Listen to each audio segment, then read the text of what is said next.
Good evening, race fans, and welcome in season number 20. Of course, the Assetto Corsa kicked things off with the MX5s last night, but tonight it's ACC's return. We've got Porsche Cups, we've got reverse order grids, we've got myself, John Wright, aka Double O Raven, here to take us through all of the action from the three races we will see this evening. The first one, an outing to a certain little track in Austria where the hills will be alive with the sound of a high-pitched whining Porsche engine. It's a beauty to behold, to be fair, the engine sound of the Porsche Cup. It's a Carrera Cup by PTT Racing. We'll get onto the prize in a moment. It's a Red Bull Ring. To start things off tonight, we've got Hungaroring, Valencia, Misano, Barcelona, Zandvoort, Spa, Monza, Paul Ricard, Brands Hatch, Imola.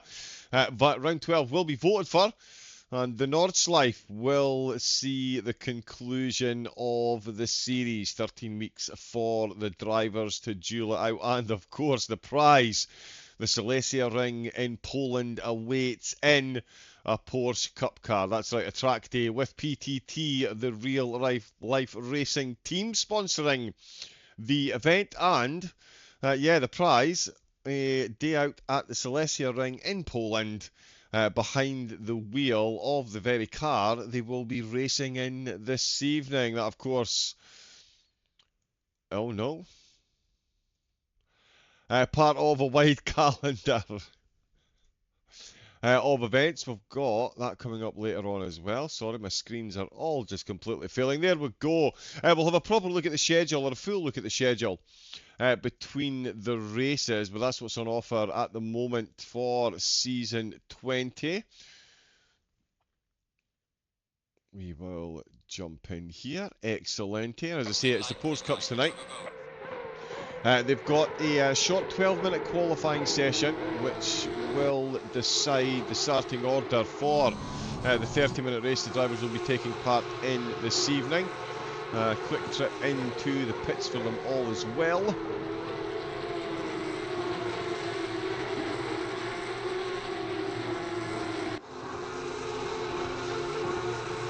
And yeah, quite the packed grid that we've got. Apologies, everything seems to be freezing at the moment. I think we might be up and running. There we go. Excellent, we've got a few pings in the chat as well. Good evening to Matt OLC, first one in the chat over on YouTube. Welcome in, welcome in. Thank you to everyone that's following and subscribing and liking on all of the platforms that we're broadcasting on. The chat is of course joint with the German channel as well, so we'll see chat come in from both. We've got Crispy Cry, my apologies, Chipsy Cry. Hopefully getting that someplace close to correct. Thank you very much for the follow here at the Low Fuel Motorsport English channel. Of course, being broadcast in German and Spanish as well across YouTube and Twitch. So thank you to everyone for the continued support. That's 266,000 drivers we've now got, fast approaching the 114 million laps conquered by the drivers. That is quite a few, and we're going to see quite a few here as well in the Post Cup cars. They will fly around here. Phenomenal engine though. And in fact, let me just check how loud the engines are. Okay, well, maybe bring them down a little bit.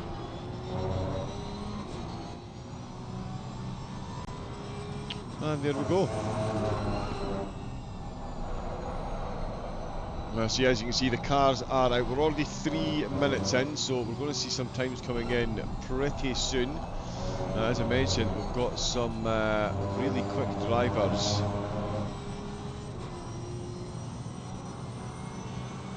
taking part in this one.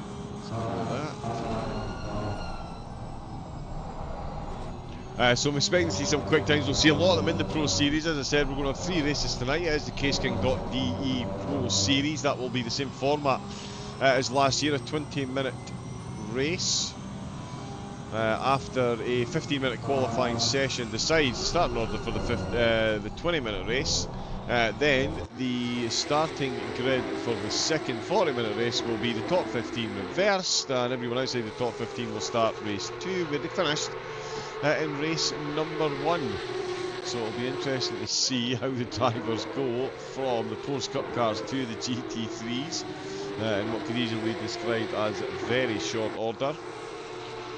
Very short order is what Abe Santema is doing around this track at the minute. 1 minute 29.037 for the Reef Eric Esports driver.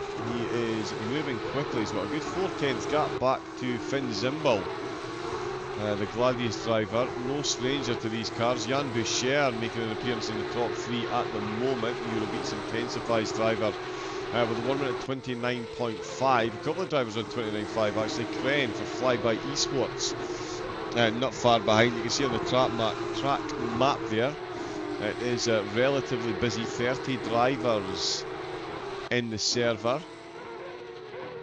Grantis Karekas making an appearance. We'll see how the Visceral Esports Pro Champion gets on. He'll no doubt be racing tonight as well. Max Florence is in this one. He's just been overtaken by Yannick Rambach, who's out in this one as well. 31.1 down at the bottom of the grid. Penetroy with a 48.9. Don't think that's overly representative. We'll see if there's any improvement.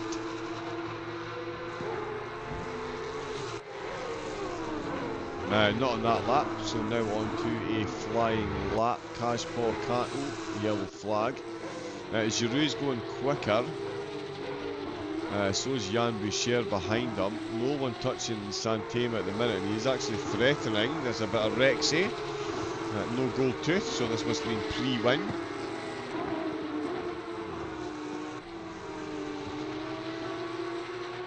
don't use chase cam often, but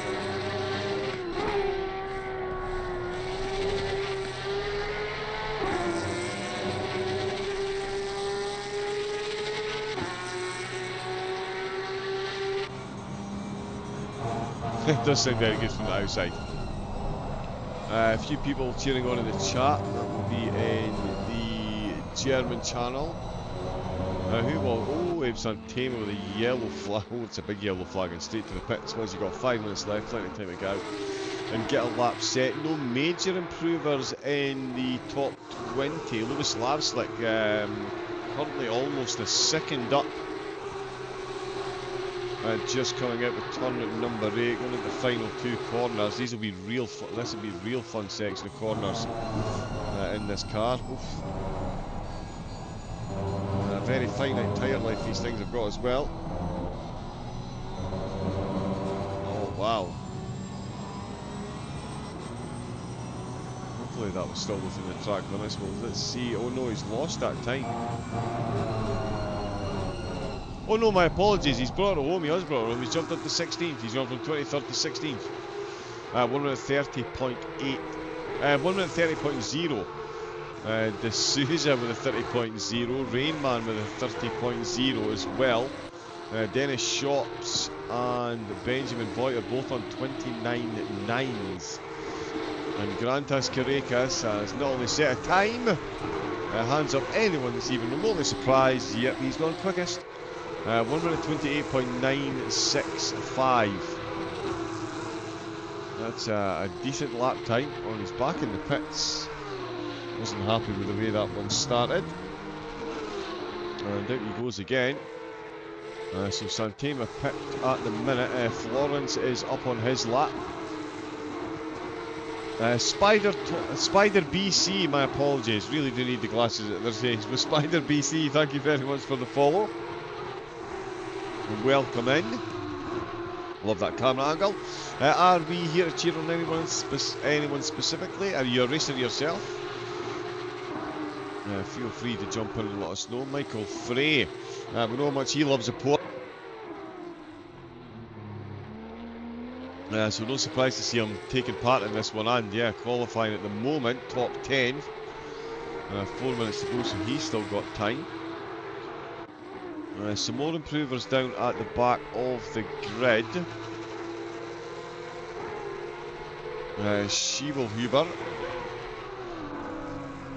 31.3, doesn't find an improvement on position, but does start a flying lap. Nicely around the first corner. D'Souza with a yellow flag. Let's see what Daniele Mudica does. Hopefully pronouncing that one. If I do get any of the surnames incorrect, please feel free to throw a correct pronunciation in the chat. Always happy to be corrected. Let's see. Yeah, Mudica now carrying a couple of tenths. This is enough in the minute to get up to 24th.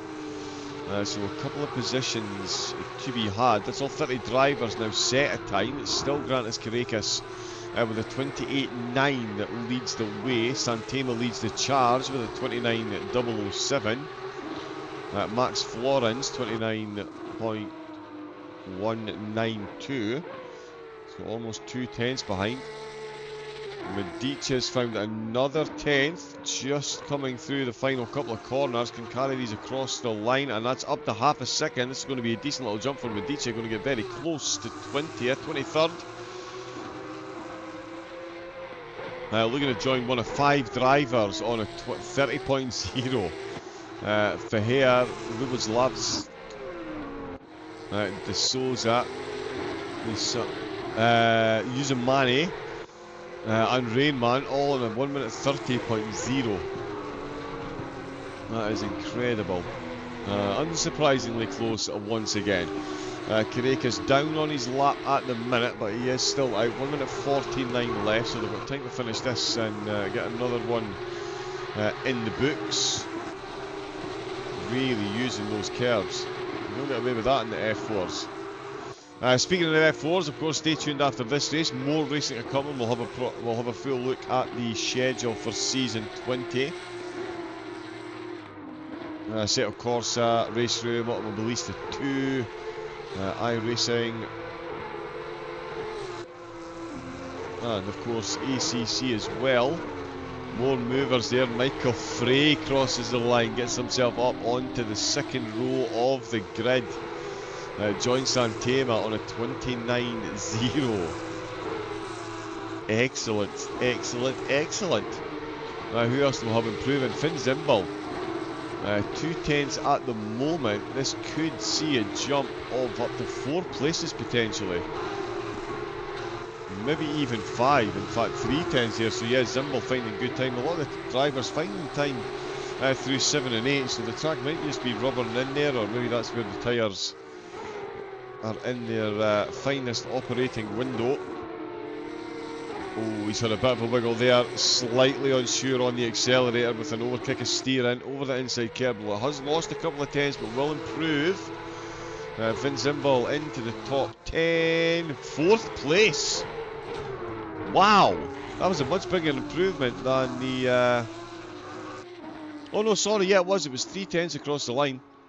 So 29.102 to join Michael Frey in the pits, and on the second row, Aid Santema is looking to take top spot from Carrera, and at the moment has the time to do so.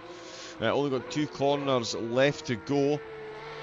There is absolute the finest of margins in it at the minute, although on Santema has just increased that. Carrera is in the pits. Carrera is done with qualifying. Aid Santema at the death takes pole position with a 28.907 to pip Carrera at the post.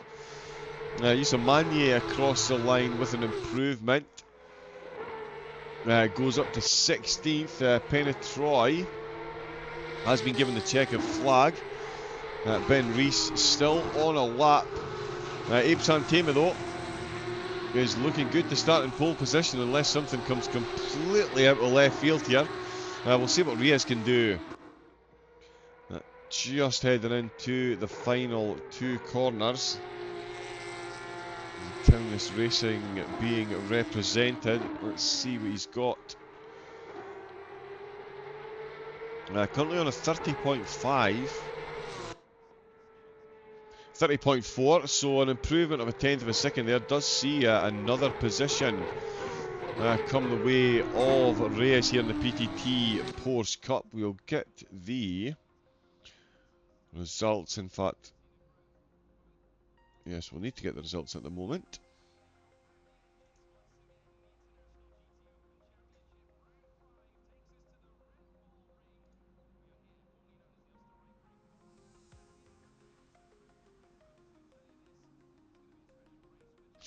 Yeah, we'll get the full quality up and we'll get a look at the grid once we can jump down there with the cars. Abe Santema though definitely took top spot and took 2 purple sectors to boot. Surprisingly, unsurprisingly, Sasha Wassner, who qualified in 7th, that is a bit of a surprise, purple sector 1. One of only 3 drivers to do a 22.3. Yeah, not many down in the 22.3s, but a 22.317 in Sector 1 starts in 7th place with an overall 29.230.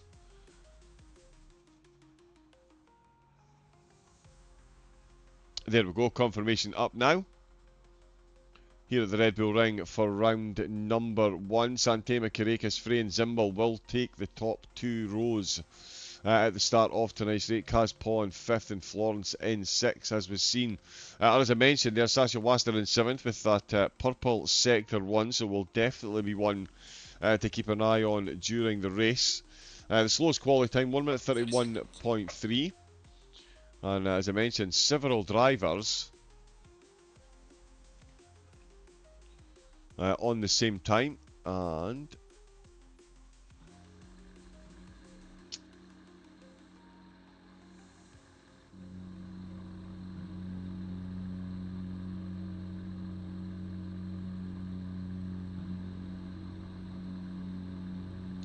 can get a look at the grid. There is Abe Santema leading the way. In 2nd place it is Grantis Carracas. 3rd position, Michael Frey. He is definitely going to be one to watch during this race. He knows what he's doing behind the wheel of a Porsche, that's for sure. Finn Zimbel for Gladius Competitions, joining Frey on the second row. Row number 3 is going to be led by Cash Paw, the Best Friends Esports, in 5th position. 6th place it is Max Florence for LFM Esports. Oh, it's a short lap, my apologies, we won't get the whole grid.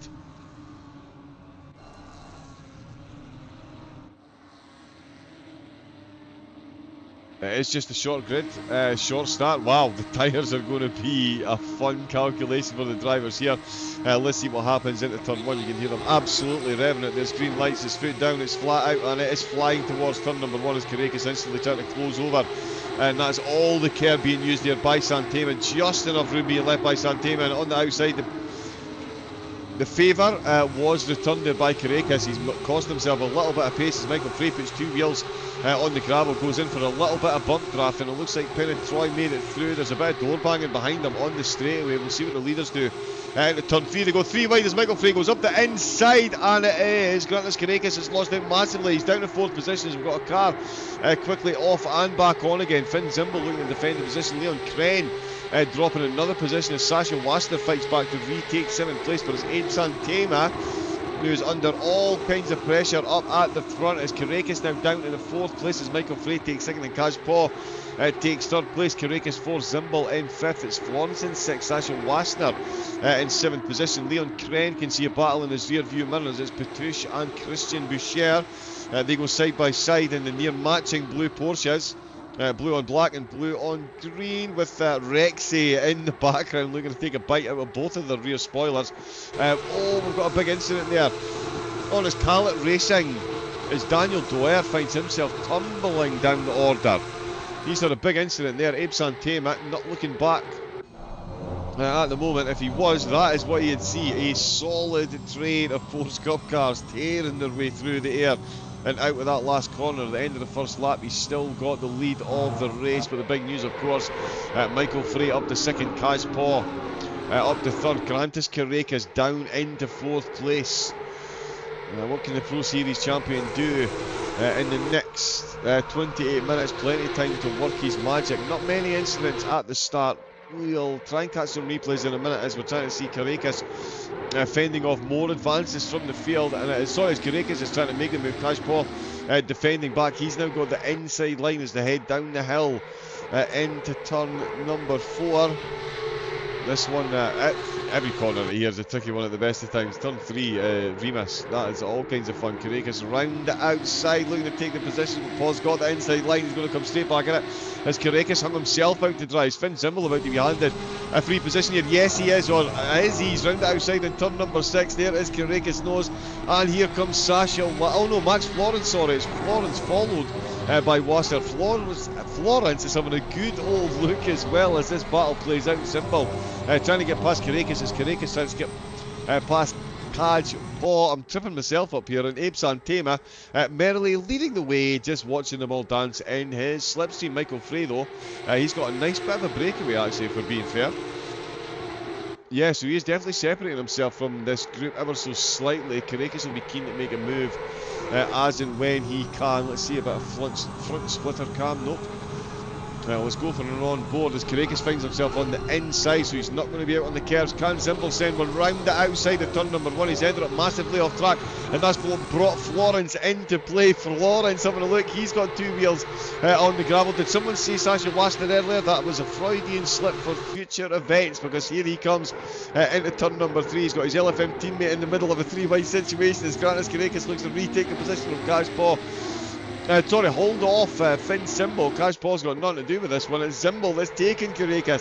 He's got him on the outside now. Here we come charging down the hill. It's still Florence behind the two of them, but it's Zimbel that he is chasing now as Carrera late breaks up the inside line of turn number 4. That is beautiful work through Sloss Gold. Absolute gold on the brakes on the inside. Held his line beautifully and retakes the position from Zimbel, who is now instantly defended from Max Florence and Sasha Wasner and Leon Crane and Mika Petouche and Pascal Giraud. In fact, Giraud, he is just chilling there, isn't he? He's got his full Rexy on, he can see that battle, he's thinking to himself, yeah, one wrong move and I'm getting an instant free 17 positions. Abe Santema is already in the practice session for the next race. He's got Michael Frey at 1.1 seconds behind him. Frey now coming under pressure from so Frey was looking good in second place. Paul has now broken away from the gap. It's almost like a peloton at the cycling. We'll have Max Hoffman is massively down the order. Jan Boucher as well finds himself down the field. We will dare to watch some replays. Daniel Usamani. Oh, this one's right off the start. Nope, this camera please, thank you very much. So he has, just no traction off the line. No, what? Wow, okay. So Usanami finding himself massively down the order. Someone else got caught up in the yellow flag. Jan Boucher, the Eurobeats intensifies drivers. You can see him get involved here in turn number 1. Big old concertina effect, did seem to make it through. Oh, and then just the slightest of touches on the corner exit. Sees him going round the other way. We also did have, I believe this is the one involving Carrera. Yes, so a bit of contact on the way out for Carrera. Everyone's still, as you were out on track, currently live. Okay, so yes, this was just a nod to the bump drafting that was going on as well. Into the second turn, you can see 3 wide all the way around the outside.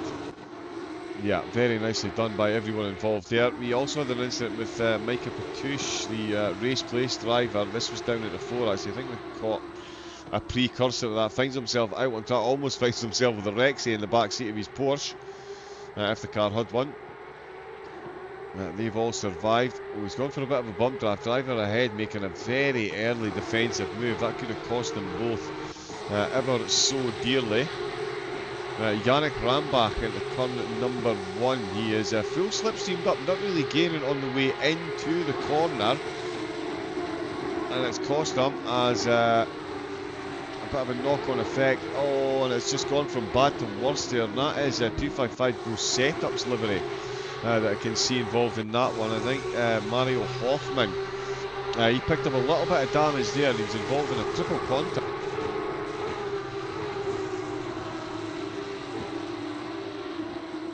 As you can see, going into the penultimate corner. Oh! Yeah, Hoffman taking a double hit there. We'll jump back. We'll catch up with more of these incidents in a moment. We'll just see what everyone is doing out on track. Abe Santema is very much doing Abe Santema things. He is comfortably in the lead. Frey certainly could be, yeah, so it's up to 2 seconds now. Frey and Paul only separated by half a second. Grant is Carrera, the next driver to break away from the pack. The pack now being led by Finn Zimbel and Max Florence with Sasha Wassner still in close attendance.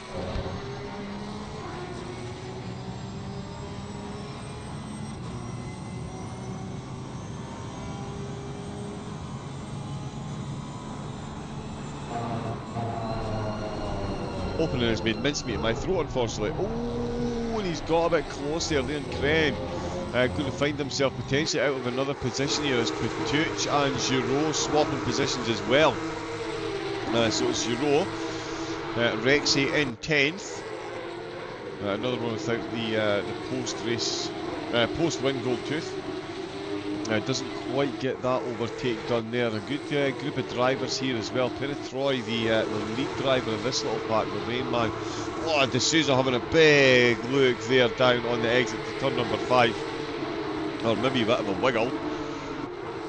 It certainly looked very close. Oh, and he's been gifted at their door wide open there from Rain Man. D'Souza surely going to try and step through that one on the way out the corner, and he has indeed. D'Souza getting that one done. Rainman going to come straight back at him there. He's got the outside line, very generous of D'Souza to give him the outside line through here, although he is just enough ahead, so it won't make a difference in the end. On the way out of that corner, certainly Sasha Wassner now and Max Florence, these two very close. Oh, a bit of a glitch there from Carracas, he's still running fine. And certainly actually, Kaj Paul, the battle for the podium is absolutely heating up. We'll go for some splitter car. hear that engine closing ahead in the braking zone. Oh, and he's doing well to hold on to that one there. These cars are so sketchy at the best of times. And yeah, opening a couple of laps. It takes about 2.5 laps for me to get the tyres up to pressure. I've got a few people in the chat as well. That's all in the German channel. Welcome to everyone that's in on the English broadcast on YouTube and Twitch. It's the PTT Porsche Cup. The drivers winning a track day in Poland. Abe Santema clearly keen on that prize. He is gargantuanly ahead, and we've got Grantis Carrera re-entering the fray. And it is Michael Frey that is at the front of this particular fray. Carrera's of course starting in second place. Some solid drivers by Frey and Paul to dislodge him from that position. Zimbel almost got ahead of him as well. He is now dropping off slightly with the two LFN drivers looking to take his 5th position if they can. Christian Boucher on a decent recovery. He's only down to 12th position now. Jan Boucher as well back up to 20th position. So a net loss of 7 at the moment. Dennis Shops lost a few spots as well. Of course, Daniel Dorn saw on track. As I look back at the screen in time to see Grantis Carrera try and make a move. He's got the inside line. They're going to be 3 wide. All that slipstream definitely benefiting the 2 cars behind. And they've used it very well indeed. Michael Frey's positioning meant he couldn't get the optimum amount of momentum out of that corner, and that certainly cost him down the hill with Carrera looking to take advantage. He has hung his hat on the Michael Frey bandwagon there. Oh no, he's got the best corner out of the 3 of them there. Paul and Frey making a bit of a meal of that one. They've let the fox into the hen house, and you can see just how much that is slowing them up. This is very good for Carrera, but it's certainly better for the drivers behind.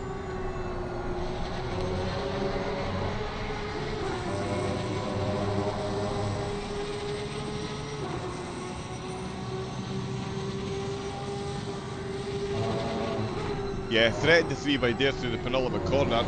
Oh, he's carried too much speed. He's good thing. Oh, and there's a bump draft. Absolutely flying through that penultimate corner. Finn Simbel there really caught up. That's how much it can slow you down. Going side by side through in these cars through some of these tight corners. That is bringing Finn Simbel, just as I was saying, the chasing pack, or Carrera had broke away from the pack. Hola, ladies and gentlemen, we have once again a solid little battle of, what is that, 6 cars? And yeah, not far behind, Leon Crane, Michael Patouche and Pascal Giraud. They'll certainly be keen to catch up to that battle in park. They're going side by side again, and it is into turn number 3 once again, and it is again Michael Frey that comes out with his nose just ahead as Grantis Carrera still trying to work it. There's now 4 of them in a solid train of slipstream 5 and 6 now joining. In fact, the 2 LFM drivers staying just on the inside. They're going to split and go 2 by 2, full nose art formation as he goes up the inside. Michael Frey with a beautiful cutback manoeuvre there. Kaj Paul had temporarily had the position, but Michael Frey saw that one coming a mile off, pulled a perfect cutback manoeuvre, and it has left these 2 battling away. Grantis Carrera now ahead of Paul. Oh, Paul went a bit too deep. Frey got the cutback on him. Carrera's has got the run. Carrera's got the run on him, and that's Kaj Paul now thrown to the wolves. He's back in 4th place with Florence and Zimbel. In fact, Florence is ahead of Zimbel. I missed that overtake. While all that was going on, Florence has got ahead of Zimbel, so Zimbel now splits the 2 LFM creators. Let's see if Sasha Wastner can do what his teammate has done, or if Zimbel is going to get the spot back from Florence. Easy for me to say, apparently. Kaj Paul, 4th place at the moment. Carrega's back up to 3rd position. Oh, you've absolutely got to love the races here at LFM. It just brings a big smile to my face. Not as much of a smile as Abe Santema's got at the moment. There is Abe. The hills are alive with whichever radio station Abe is listening to. He's 4.6 seconds ahead and blissfully... oh well, he's not blissfully unaware, of course. You'll see on the timing towers, they're all over one another out at turn number 3 again. Romulus and Remus, of course, the famous twins, one of them was named after, and Yeah, raised by wolves, and there's certainly some scrapping going on through there as we go side by side once again through Slosh Gold. And we're going to see more gold from Karakas as he gets the car temporarily up into second place. But as Michael Frey once again full defensive mode. What a drive by Frey. I did say we want to watch Karakas much later on the brakes. He's gone for the cutback again, Frey, as he slightly misjudged the cutback there, or has he just got his momentum wrong? Cash Paul certainly got his nose in. Oh, there's a bit of a touch, and that's on Settle Frey with an absolute save of the race, and he's going to make contact again with Florence, who unwittingly walks into the battle, and look how much momentum Michael Frey has lost. He's suddenly been dropped behind this entire pack, or it is if Sasha Wassner can get. Sasha Wassner's got the outside line. His teammate is ahead of him as these four go 2 by 2. Once again, they're absolutely solidly side by side out of the last corner. Oh, and that's contact on the straight. Clumsy contact from the two of them there. No need for that contact at that particular point. I think it's safe to say bounced off. They both survived, but Sasha Wassner might be about to lose another position as Dylan Crane now throws his hat into the ring, and so too Micah Petrucci and Pascal Giroux. This has brought their battle much closer as Pascal Giroux, is he going to send one up the middle and look for two positions? No, he's not. Slight contact there, so he's back out of that one. The last thing you want to do is unsettle a car on the way into there. All three of them have a little bit of a slide on the way out. We did think Petrucci had the slightly bigger slide, Crane had the slightly bigger slide. And he is now having to defend down into Slosh Gold. Here comes Pascal Giroux. They are still battling away up at the top of the field though. Finn Zimbal finding himself now in 5th place behind Florence, but more importantly of course Michael Frey, he's now down into 6th place. Abe Santema still in a race of his own. Grantis Karakas now the lead driver, trying to close that gap. Nothing doing at the moment. Let's go Radstrom from Sanyo Kosmia. So yeah, more cheering on of the drivers. Where are we looking now? Petrucci, it's all going off with Petrucci, Giroux, Angerer and Christian Boucher, of course, dropping down the order at the start. He now finds himself back up to 12th place. So quite a few places he's made back, so too Jan Boucher in fact. Daniel Doer has made back one, Boucher has made back, as I say, quite a few. He's back up to 19th. Still a few places to go though. Karakas now 6.2 seconds down, so the last couple of sectors not gone the way of Karakas, trying to chase down Santema, Paul and Florence now battling out for the final podium position. Paul currently the holder of that one. Sasha Wassner and Michael Frey. And now, oh yeah, there they are in the background. Yeah, so both LFN drivers looking for overtakes here. Oh, Penetroy and D'Souza having a little bit of contact as Rainman comes past. So Max Rainman's benefited from a contact between Penetroy and D'Souza. D'Souza down to 15th, Rainman up to 14th position. All important season points being gathered by the drivers tonight. We've got 12 minutes left. We've already had 18 minutes of racing. And it is Kaj currently holding, as I say, the final spot on the podium. Florence, Symbol, Wassner and Frey swapping spots temporarily. Frey's put on an absolute masterclass of the defensive performance this evening. One slip. He's ended up down quite a few spots. Wassner, of course, started in 7th, still running in 7th. Crane in 8th, Benjamin Voigt in 17th. 3 of only 5 drivers to still be where they started. Of course, the top 2, as we well know, Santema and Karakas started 1 and 2. They're now back there, or Karakas certainly back there. Santema has never left that spot. Karakas still sitting at 6.2 seconds. The two of them are lapping almost identically. And it is actually in Santema's favour as well. The average lap and the fastest lap both in Santema's favour. So a well-deserved win on the cards if he can keep this one together. He's got plenty of clear track ahead of him. Won't have to worry about back markers in this. or shouldn't have to worry about many blue flags. We have had no one coming to the pits, and one car is no longer in the race. So yeah, it should be good to the end to not worry about traffic. That is 13 laps completed for Santema. He's been flawless over the front, while the rest of the field have been in an eternal feud for the final podium positions, and every other position in the top 10 to be fair. Christian Boucher still looking to make a net gain in the race, 2 down still on where he started. But is making some very good moves. Lots of fighting and nice camera work, very interesting folks. Thank you very much to Thams. I appreciate that. RCB, impressive ability of these guys to race so clean and so close. Amen to that. Lots more interest in the MX5 and TCR races yesterday. Okay, I didn't catch all of them. Frame skipping and commentating from yesterday didn't help.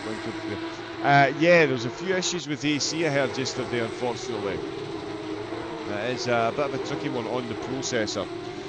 So yeah, hopefully get that ironed out for next week. Where are we looking now though? We could throw a ring any place, and whichever driver it lands on, they're probably in a battle. We'll have a look at Sasha Wasner, still in 7th place of course, trying to get past Michael Frey. Not many have managed to do so far. Does Wasner have the key to get Frey in under 10 minutes of racing?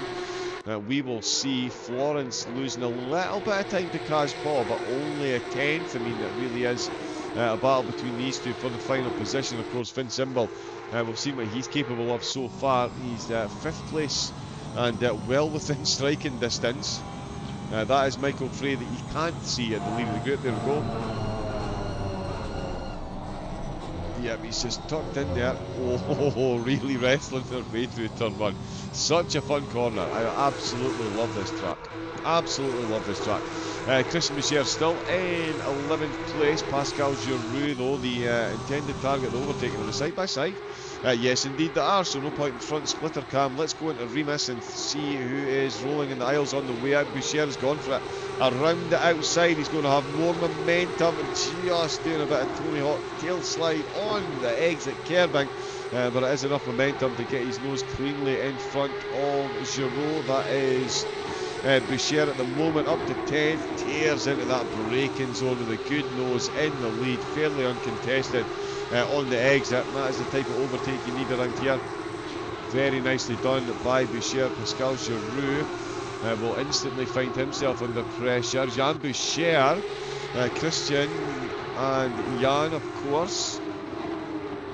Both out on track, both of them losing out at the start, but definitely making gains in the later stages. It is De Souza who is, just finds himself wandering off track. The Eurobeat intensifies, and so does the pressure. On Jan Boucher's back tyres. That was full Fast and the Furious sideways sliding there. It does survive though. Let's get back on with Giroux, because this one is as close as it gets out on track. It's Angier who's looking to make advances potentially into the top 10 here as these two ahead go side by side. It's always, I always say, it's the third car in the equation that is the best position, and I'll tell you what, Rexy, Pascal Giroux looking very quick on the way out of turn number 1, and by the time we get to turn number 3, if I was a betting man, I would say that the Rexy teeth are going to be shining their way through there first. They are indeed, but again, round the outside. Christian Boucher so good on the brake, squeezes Rexy onto the inside line this time, so of course there's much more momentum on the way out. No slipstream train for the three of them down at the turn at number 3. Giroux just biding his time, going to fall back into line as Angier. Still there as well, so you'll be aware of that. And a bit of a sluggish exit there from the two of them ahead, and Angier suddenly find himself with an absolute gift of the gods. And he puts a wheel on the grass. So he's put a wheel on the gas, so the two ahead make a mistake through turn 5, and before turn 6, Angier makes a mistake that costs him exactly the amount of time that he just gained on the two cars ahead. A bit of lateral motion on the rear of the car, a bit of snap lock steering to get back in line.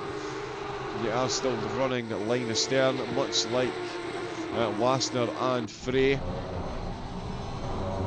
The LFM driver, bit of a sluggish exit from the final corner there. 24 minutes of racing, sorry. have gone. We've still got 6 to go as Giroux is still the closest driver on track to an overtake. Oh no, Wassner. Yeah, Wassner keeping it very close with Giroux, keeping it very close indeed. So Boucher has managed to get past. And he's done so in the last 2 laps around the outside of turn number 3. Does he need to defend by sending it around the outside again? He does indeed. So close between the two of them on the exit though.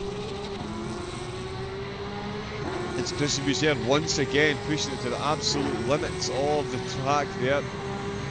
We've not seen any drive-throughs in fact, so yeah, it'll be interesting to see if we do sneak any before the end of the race.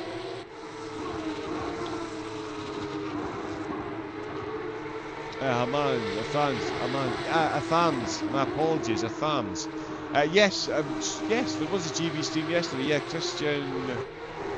Christian Romano, was out for that one. Unicorn Bikes, they are not the greatest bikes, I don't know what are. Thank you for the live stream, thank you for tuning in and saying hello. Massively, and for anyone again that's liked and subscribed and followed and all that great thumbs up stuff on the social medias, thank you very much as well. As we see more battling from the drivers, as it is Rexy that is looking to retake that position on the way into the last corner. We've lost Christian Boucher. We've lost. Boucher is gone. Let's hit replay. And let's see what's going on there. So going into the penultimate corner. I'll tell you what, Angers really looking for a way past here. Couldn't find anything. Nice and neat. Oh, he's just touched the curb. So he's had 2 wheels on the inside of the curb. It's kind of thrown him a bit back onto the track. And he's ended up on that baldy AstroTurf. And that is that battle done and dusted. Certainly one that's not, it would appear, is the Sasha Wassner Michael Frey affair, which doth continue. These two still looking to duel it out for 6th place, and Florence as well. Another LFM driver, another battle for position. This one is for the podium, though. Paul still hanging on in there. Yes, indeed, the fans. They're absolutely going for it. No quarter given nor asked.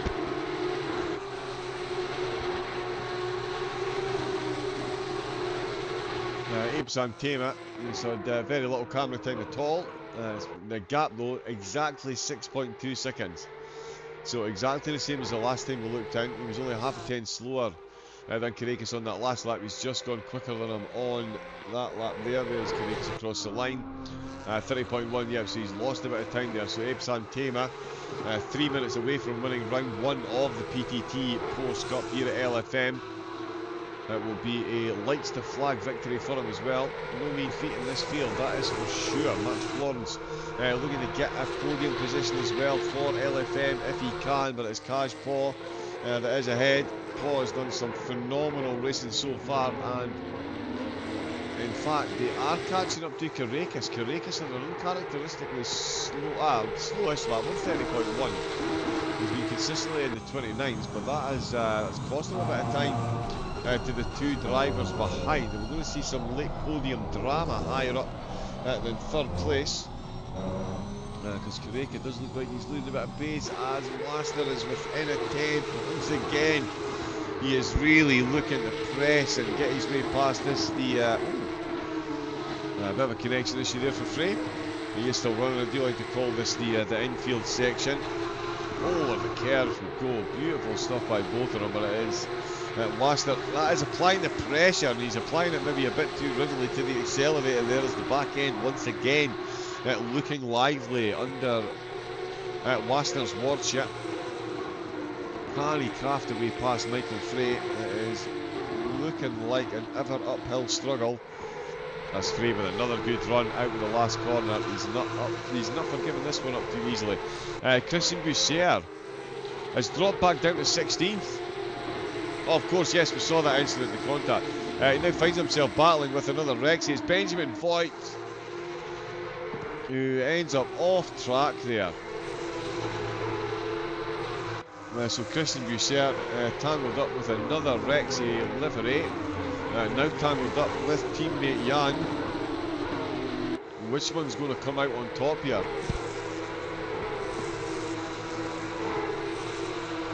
Yeah, so Boucher back down to 16th. Christian Boucher back down to 16th. Jan Boucher back up. Christian's 15th. Jan Boucher is 16th. Jan was down outside the top 25. Did start in 13th, so certainly a case of what could have been for the racer over the 30 minutes. As we are closing in, Abe Santema, I think, might be on his last lap. 17 seconds, 15 seconds to get across the line from here. That is going to be quite close. Will we be seeing a checkered flag? Carrera's in second, pause, still fighting with Florence. Florence looking to get a position if he can't. Nope, so he's crossed the line with a second or two to go, so there will be one more lap for Santema to complete. Carrera in second. There's one more lap for Max Florence to get himself on the podium, or indeed Finn Symbol. Is he going to get himself two places for the price of one? That will certainly be aided by Max Florence going for a move if he can. Zimmel will be hoping the door opens there, and in fact he might open the door himself given the pace that he's showing and really closing in. He's letting these two know, well, if you can't decide who's going to take that third spot, I will certainly give it a go. As Carrera's not too far ahead of this little group either. In fact, he really is going to need to watch what he does on this final lap. Zimbel, who is doing the chasing. Was Florence with a little bit of netcode there. Oh, he's just put two wheels on the gravel. That's going to cut him out of this for this infield section. He won't be able to provide any pressure on the way up to turn number 7. He's going to have to do something big through the final two corners if he's going to take advantage of any mistakes from the two drivers ahead, or three drivers ahead, which don't look to be coming anytime soon. What does look to be coming soon, though, is a checkered flag for Abe Santema. He has gone for the Holy Trinity. He's taken pole position in qualifying. He's taken the fastest lap in the race with a 1 minute 29.575. And for round number 1 of the PTT Porsche Cup, it is Abe Santema that brings home the race win, followed by Grantas Carrera, closely followed by Kaj Paul, Max Florence, Finn Zimbel, Michael Frey in 6th. He did fend off Sasha Wasner with Leon Crane in 8th, Micah Patouche in 9th, and Pascal Giroux rounding out the top 10. Vincent Ongerer in 11th with Penetroy in 12th, Rainman 11th. Lubis Lavsky got himself 14th. Christian and Jan Boucher finished 15th and 16th respectively. D'Souza, Modica, Voigt and Radstrom all inside the top 20. We did have 29 drivers that successfully made it to the end of the race as well, out with the 30. That is not too bad in a Porsche Cup race, considering how difficult these cars are to drive. That is for absolutely sure. I think we've just about got everyone across the line. There is Carrera there, of course, 2nd place, and Kaj Paul in 3rd. We'll stay on board with Santema until the race finishes. There we go, and we'll bring up the results in a moment. We might even throw up some highlights.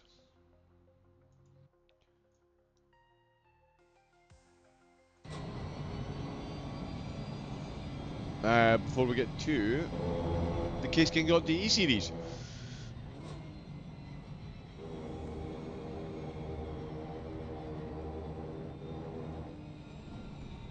Yeah, so we'll get the results up. They will filter through in a moment or two, but I can confirm it was Abe Santema with a 6-second gap over the rest of the field. Carrera's in 2nd, Kaj Paul got 3rd place. It was Florence in 4th, Zimbel in 5th, Michael Frey in 6th, Wasner in 7th, Crane in 8th, with Patouche and Giroux rounding out the top 10. Ongerer got 11th. With Penetroy in 12th, Rainman in 13th, Lubislavsky in 14th place. And Christian Boucher rounding out the top 10. Those results should be up momentarily.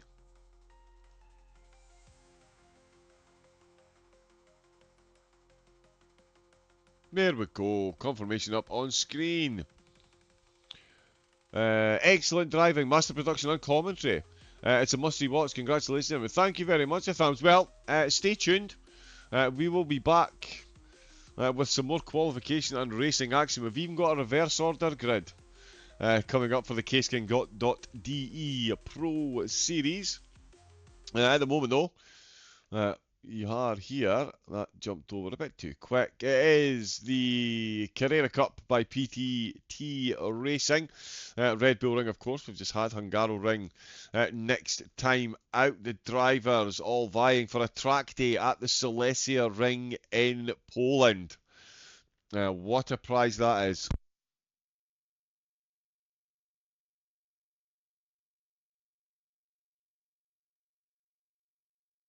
We can expect to see some stiff battles throughout the series as the drivers try and get themselves, a trip to Poland to drive these actual cars.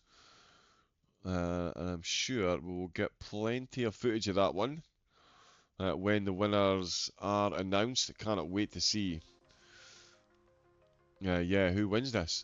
We are, as I say, if you bear with me a moment, I'll tell you what we'll do. We'll have a quick look at the trailer that Boris has put together because it is an absolute cracker. We'll come back, we'll have a quick look at the results from the Post Cup, a schedule for Season 20, and then we'll crack on with the CaseKing.de Pro Series.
Welcome back, welcome back. That was, of course, round number 1 of the Carrera Cup by PTT Racing. The championship standings, of course, reflect the final race results, and Tama will lead the way into round number 2 with Karekas and Paul close in behind Florence in 4th place, as we saw the Bashers finishing just outside the top 15. This, of course, the start of season 20 for LFM.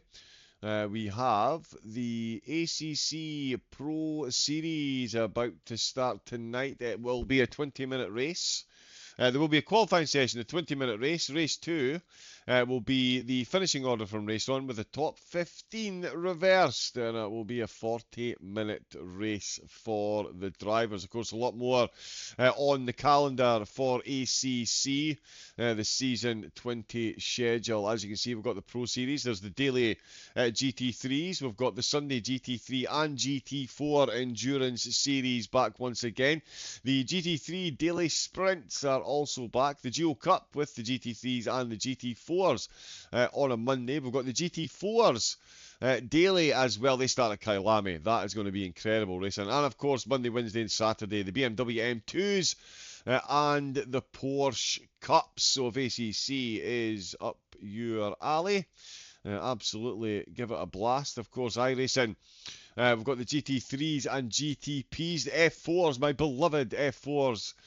Making an appearance. They'll be alternating, of course. Quite the configuration of tracks. Red Bull Ring, Barcelona, Hockenheim, Zandvoort, Road America, the Sachsen Ring and the F4s.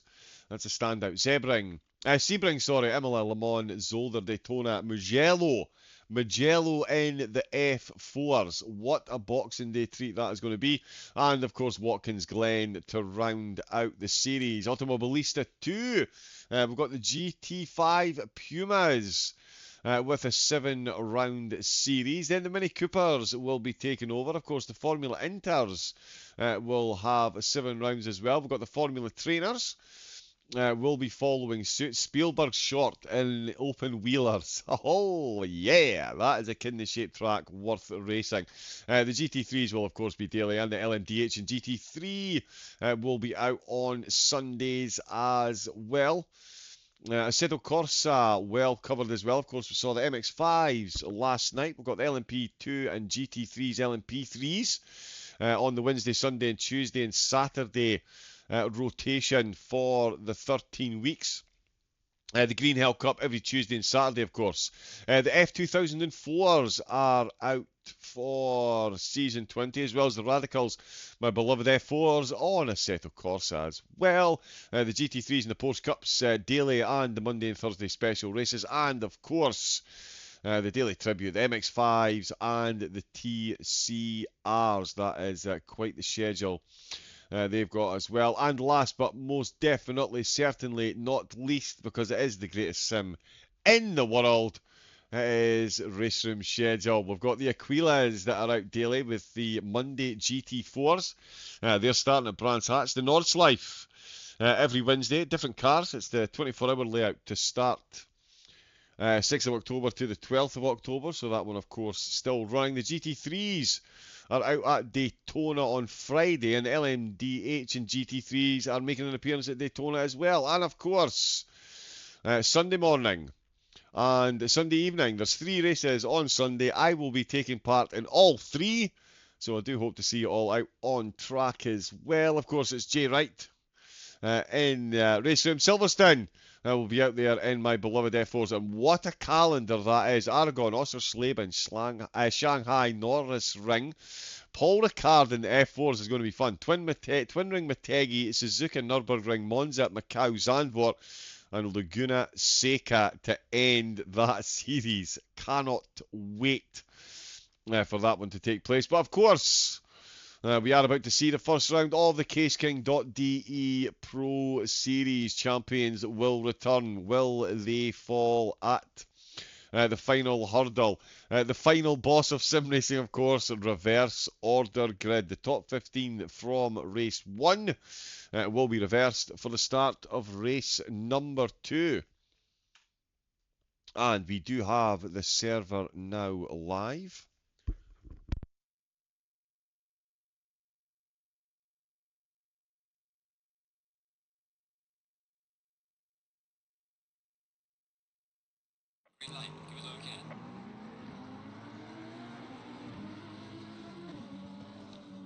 There we go. Yep, the drivers are filling up nicely.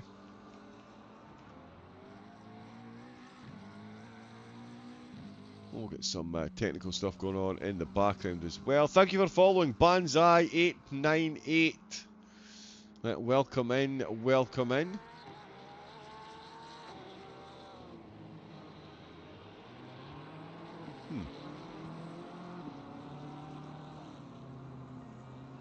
Okay, apologies. We seem to have had...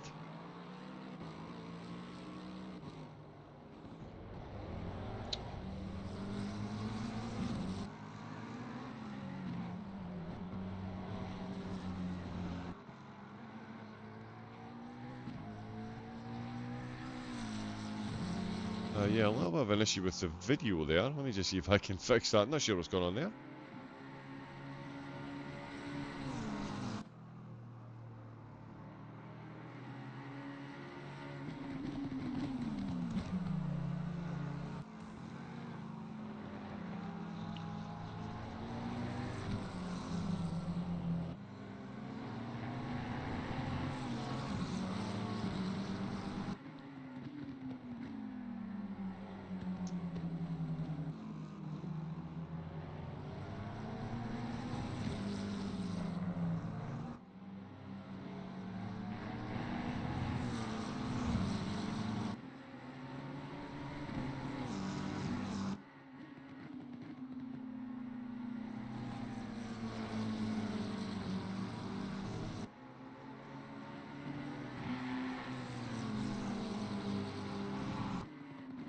There we go. So yeah, the drivers are making their way out on track. Not sure exactly what's happened there. Yes, we're back up and running. It is my beloved Spa that we'll be taking part in tonight. Going to see another interesting mix of cars. I did see a few of the drivers very excited about the fact that we're going to see the Lexus back.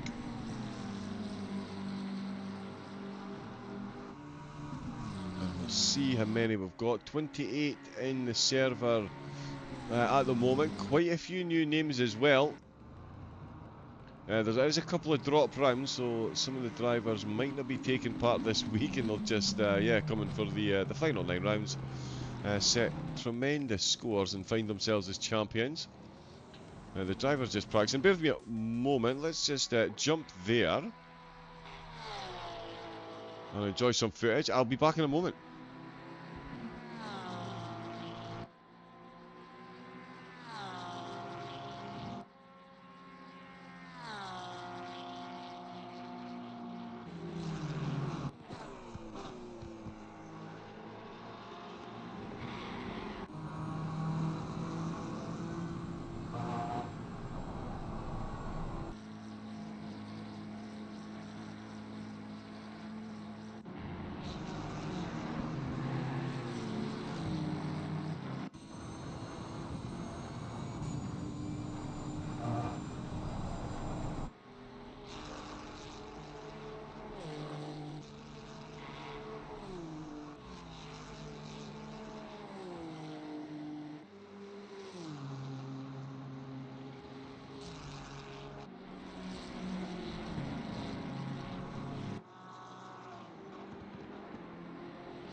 Hello, okay. Oh.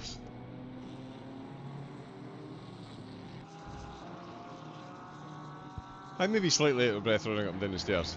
For make sure you stay well hydrated. Is the moral of the story. We're a minute away from qualifying start. Of course, as I say, 20-minute race and then a 40-minute race with a reverse order grid and a pit stop for the drivers to take. A couple of people joining in. FC Maxi from Thailand. Okay. Yeah, it's definitely a multinational sport of sim racing. Some decent times coming in. Unsurprisingly, we do have a Lexus up at the top of the timing towers in practice, and it is Maxi. As I say, in the Lexus, we do seem to be having a couple of issues with the liveries as well. Can get those quite fixed. There's a couple of very good ones out there. That Rosman's Porsche, can't wait to get that one up on screen. Yeah, so we'll see how the drivers take in their first round. As I say, quite a few new names out there, so it'll be good to see how they perform.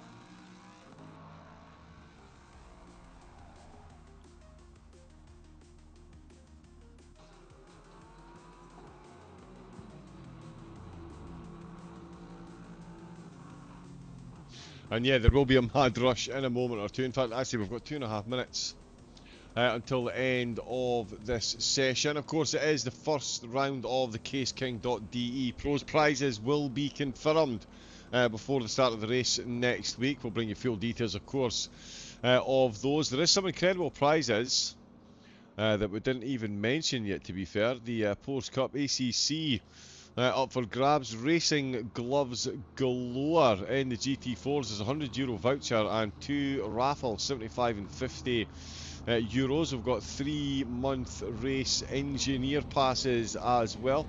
3-month Go subs. And then, as I say, plenty of racing gloves in the GT3 Sync Mesh Series. Academy keys up for grabs, and of course the ACC Drive Endurance Series. 10 ACC lifetime licenses up for grabs. MS2, once again, Box 1 Racing with the P1 €100 voucher, 2 raffles for 75 and 50 euros. Sync Mesh have the gloves up for grabs once again, and there's also a raffle in the Formula Series for LED strip bundles in the strips bundle, in AMS2 and an AC Assetto Corsa. We've got the P1 Wind Bundle. Now you can have wind as you are driving. Simulate the wind. That would be interesting in open wheelers. There's a mouse up for grabs in the Sports Car Series. LED strips bundle once again with gloves being provided by Sync Mesh. And the GT3 Series Box 1 Racing with more €100 vouchers for the winners and more raffles, 75 and 50 euros. And each of the Formula Porsche Cup and LMP3 Series 3-month race engineers and 2 raffles for 1-month race engineer. For of course race room, race engineer. So many prizes up for grabs, so make sure you get yourself involved with the racing over at LFM. 266,000 drivers now taking part in LFM. Let me just confirm how close we are. 113,734,000 race laps. So we are ever closing in on 114. In fact, we should probably make the target in my little head 115 million. That seems fairer. Another 108 users today. So yeah, again, make sure you get yourself involved as the drivers now try and find themselves a bit of space out on track. Very much easier said than done. And we had a huge gaggle of them come out the pits. As you would expect, right at the start. We've been led by Raphael Schwartz, the Apex Predators driver, leading the way. We'll be hoping to be the first one to set a time, and that the time is indeed first. You can see behind them a long train of cars. Of course, they will all chain up out of the last corner and find themselves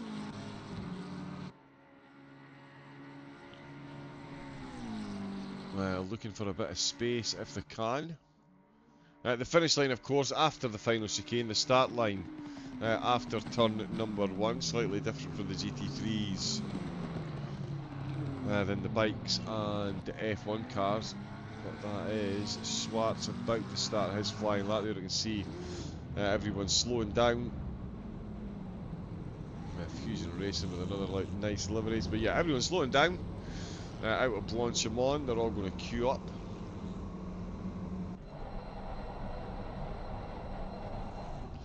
I'll tell you what, that is a livery right there. For anyone that hasn't tried to make liveries on this game, then yeah, give it a quick nosy, watch a YouTube tutorial and you'll understand just how difficult something like this was to make. That is absolutely incredible to get all those lines to match. Absolutely incredible. How does the bonnet look? Oh, I can't quite see it.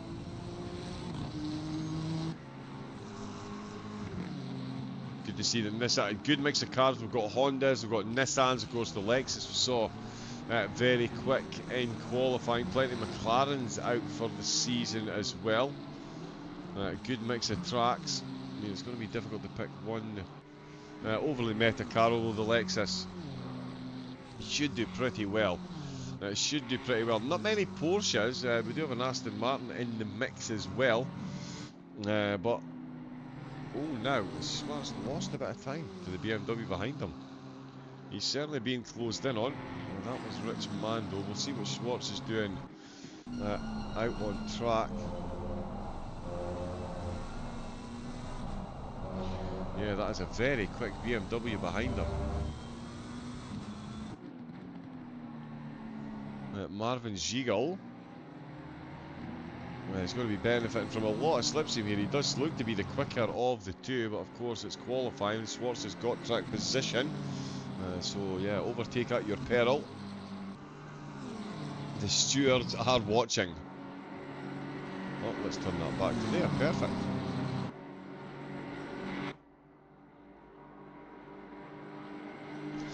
I mean, the slipstream, it definitely does help both cars.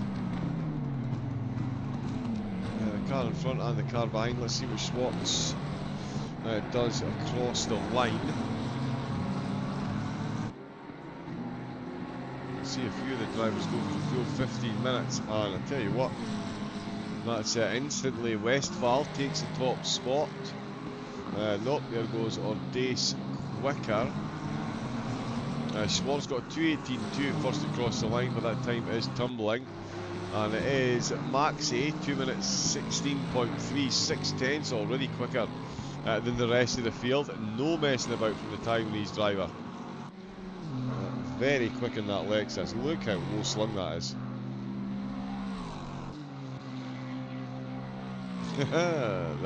Yep, there's going to be no carbon fibre left under there. Andre Robinson, I was about to say, is 4th place, but has just been overtaken. Galdazinski, another McLaren making an appearance in the top 5. 3 of them so far. Volkov in the Ferrari, 2:17.7, 2 drivers on 17.7. We've got a 17.2, a 17.3 and a 17.4 and 2 17.7s just to keep us on our toe. Maxi going quicker again, a lot more times coming in. Chris Ray looks to be on a good time. Got his LFM livery on. And yeah, Ray could be on for a bit of a quick time here as well, actually. We'll keep an eye on that. On how many crosses the line. There is Hoffman and De Souza, fresh from the Porsche Cup race previously. You'll love to see it. Let's see, Bogdan Ordace at the moment has managed to half the gap. Jay Stevens has done more than half the gap. The Lamborghini driver, very quick from Strater Motorsport. New livery for them.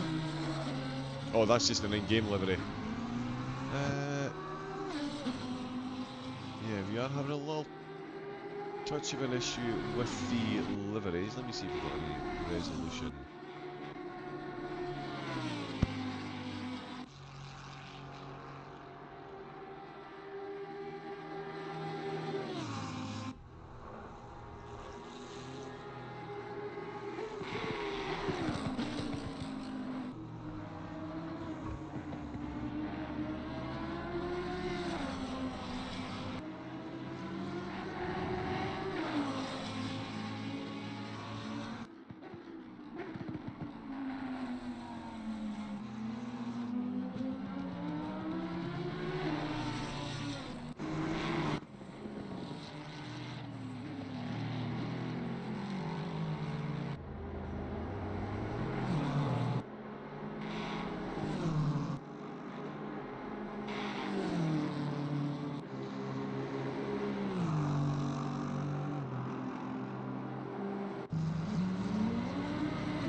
we've had a change up at the top, Griesbeck.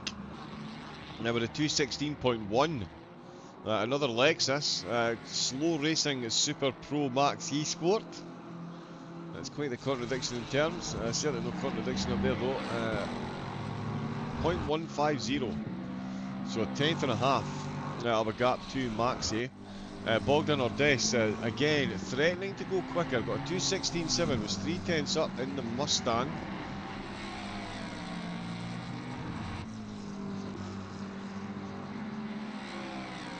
There we go. Losing components left, right and centre. Looking very quick. We're now seeing a lot of drivers making an improvement. Really Habold in 10th place. 6/10 of a second at the minute. Habold is behind, so let's see what Ordes does first. Ordes looking to crack into the front row. It's going to be very, very, very close indeed. And in fact, Ordes might be challenging. No, not quite challenging for first. Goes up to third place. Where is Habold? Habold is out of the last corner. Lost a tenth or two there, but still manages to find 6th place. So third row on the grid. Still got 5 minutes of quali left as well. Mirza Manzic for Adrenaline Factory Racing. Out of the last chicane, this is going to be a mid-16. Oh, not quite, 16.7. Just above the mid there. And let's see, Lednick for AL Racing. Crosses the line, goes 5th. So it's all chop and change up at the top. Lednick up into 5th place. Let's see who else we've got improving. Matt Adams on an improvement as well at the moment. Paul Corfrere.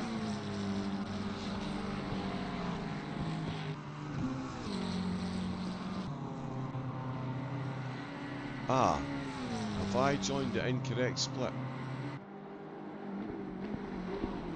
I'm now questioning myself. Bear with me one moment, let me just confirm.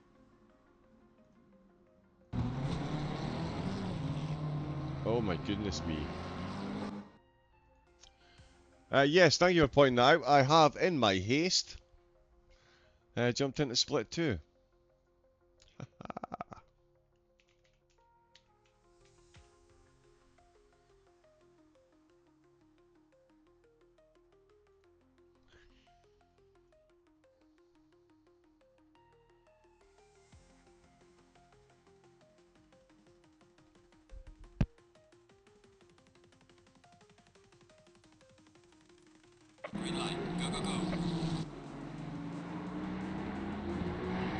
Ah, I see, said the blind man to his deaf dog. There we go.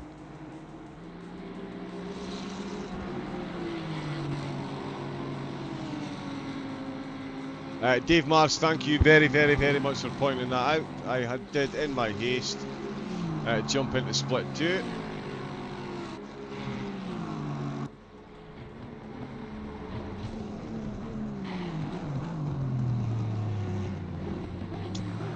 Normal service has been resumed. And it's certainly been resumed at the top. George Boothby is leading the way with a 2:15.5. There we go. That's more like the times I was expecting to see. Eric Delfans in second, Grantis Kirekas. Fresh from... Oh, he's got a nice new livery as well. Fresh from his outing in the Porsche Cup. Finds himself out here in the Pro Series top split. Sasha Wasner was racing in that one as well. It's not got a time set as yet. Jan Boucher back-to-back racing. Michael Frey, he's in a Porsche.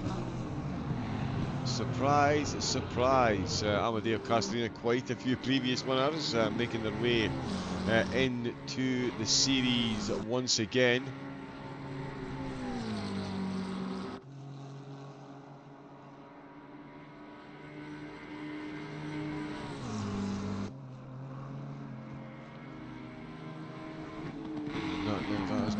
Excellent. Boothby looking to go quicker, 2:15.5. The track is optimum, 27 degrees, so not too bad for the tyres at all. So we will see some very quick times. 15.6 for Delphant, 15.8 for Samir Foch, back out in the 488. What a car.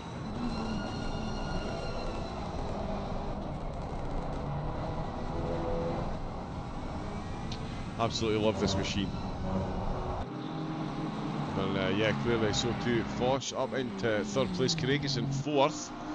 Laster's got himself a time set. He's got the Bentley up to fifth position. Castorino in sixth. Kreuzelberg in seventh. Jan Ruschel in eighth place. Voltec Neuwirth in ninth. And Michael Frey rounding out the top 10 at the moment. David Lindblom picking up a couple of tenths towards the end of the lap. Let's see what he can do for the Pixel Pilots in the Honda. Through Blanchimont he goes. He's just lost a couple of places, but 2 tenths here will be enough to put him on 2 minutes 16.5. The same as Stenner, Pluderman and Milan Kish. We're about to see 4 drivers on 16.5, or is he going to go quicker? 16.3 for Lindblom to go up to 15th place. Vincent Angerer, again, fresh from the Porsche Cup exploits, gets a very good turn 1. So he is in good stead for starting this lap. And it is going to be his final go at Adam. Oh, and it's Amadeo Castorino is taking the top spot in the McLaren. So Castorino is taking the top spot. Boothby is still out on track. He's got that Lexus absolutely flying. He needs to find himself about 2 tenths of a second over the next 6 odd miles. Let's see, Delphant comes round the first corner, so he is still on a lap as well. A few drivers are going to be done. Jan Ruschel, this is his last time. He is improving. Good improvement as well. This should get him comfortably into the 15s. He was almost on for a 15.5. It's a 15.7. So Ruschel puts himself ahead of Carrera. Very nice moves by the Porsche driver. Samir Foch is going quicker as well. Oh, and so is Delphant. The two of them are trading tenths of a second. Delphant through 6th, and Ruschel is where we find Samir Foch. Yeah, the improvements these two are making cancel. Oh no, they're not now, because Delphant is up to tenths. Boothby's in Stavolo. Let's see what the Lexus driver can do. Oh, he's showing that he's got pole position. Absolute commitment. Out with Stavolo there. Out the cord, Frere.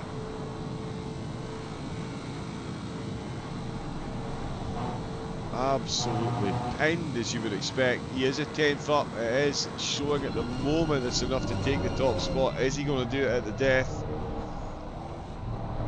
Through the final chicane. Oh, he's got 2 tenths of a second. It looks like this is going to be quite a comfortable one in the end. Oh, it's not enough. It's not enough. He's missed out by 1500ths. 1500 separating the top 2. Castorino hangs on to it. Delphant currently in 3rd, but here is Samir Foch. So Delphant did improve slightly, but Samir Foch, wow, he's late on the brakes. He's found 3 tenths of a second, or 2 tenths in the final corner. Is he going to be able to carry across the line? He can. He gets ahead of Delphant. 15.592 to 15.675. Incredibly close between those two. Michael Frey looking to join the fray in the top 10 if he can. He does have enough time to do so because it's so close in there. 2 tenths, could see 5 positions. It's only enough for 1. Only enough for 1.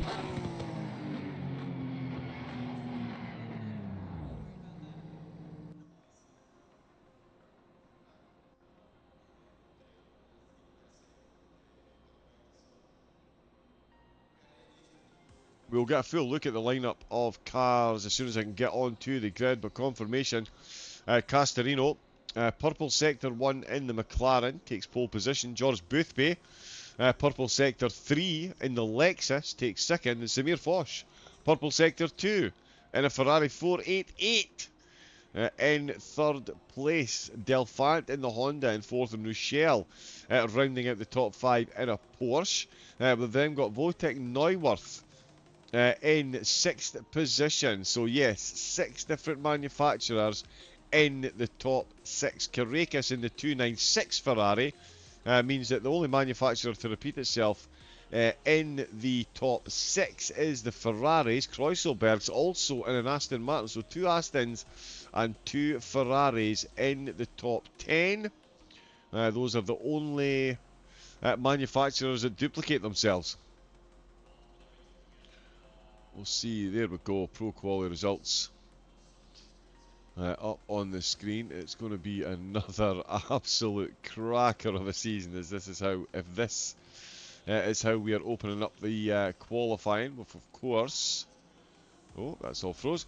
We've got Spa this week, 2 races, so make sure you stay tuned. We're going to Donington Park for round number 2, as I mentioned. That is going to be incredible, with Imola for round number 3, and Watkins Glen making an appearance early in the calendar. I'm absolutely here for that. As I say, we'll get a look at all the runners and riders as soon as I can get down onto the grid. 31 cars out for tonight's race. 1 mandatory pit stop in the second race. It's a straight up sprint in race number 1.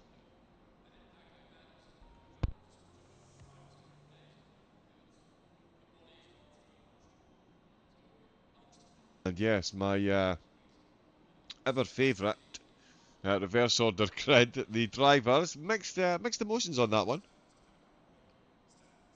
We'll see how they come out today. Always so close around here at Spa as well. The drivers all know it so well.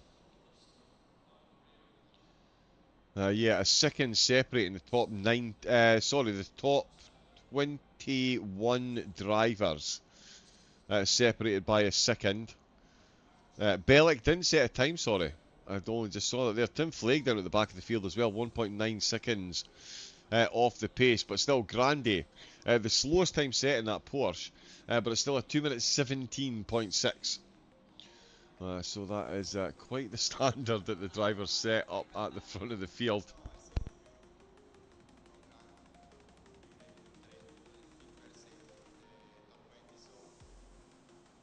Of course, with Angerer there 15th, and Van Rossen ahead of him in 14th. Those are the magic numbers. That is where you want to be at the end of the race potentially. If you can't win, finish in 15th, you'll start the next race in first place. We can, I believe.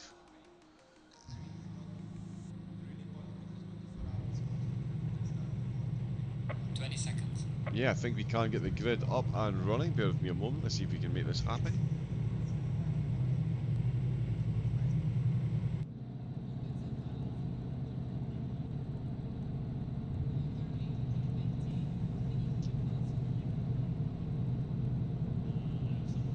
There we go. As slick as you like.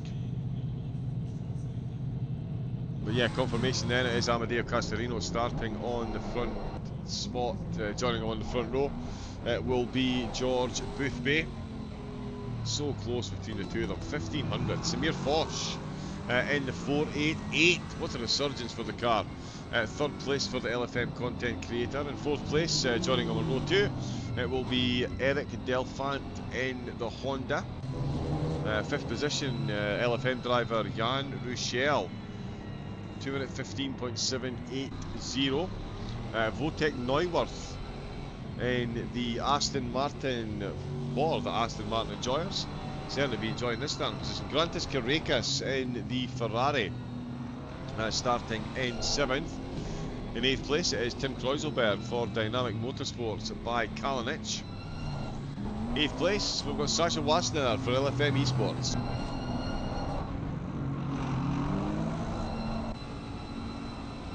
In 9th, Nierka Sav. Let's turn the brakes down a bit. There we go. The Master Race car in 10th position. In 11th, Michael Frey. Oh, not quite able to crack the top 10 at the death there. Still a good qualifying in the Porsche. Van der Meer for AX Racing. Another Honda entrant. 12th position. 13th place, Kavaka for the Berlitz Racing team. Good to see plenty of Ferraris represented. Another one, Van Rossum for Unicorn Racing. Top 10 finish. Vincent Angerer for DXT Motorsport will start this one off. this season off. He's got the Bentley underneath him for this one. Silverio in the Lexus starting in 16th place. 17th is Duvillard with the Velocity Viper McLaren. Warming those brakes up. Eurobeat intensifies Jan Boucher. Out in his LFM livery. 19th, it's Alexander Lubaslavsky for the Sunset Outrun team. Back this season in the Audi. David Lindblom for the Pixel Pilots, another phenomenal livery. The Honda in 20th place. Then is Milan Kish, another Sunset Outrun driver. 21st position for him in the Ferrari for race 1. It's going to be Timon Stremer for the Petrol Brothers in 22nd.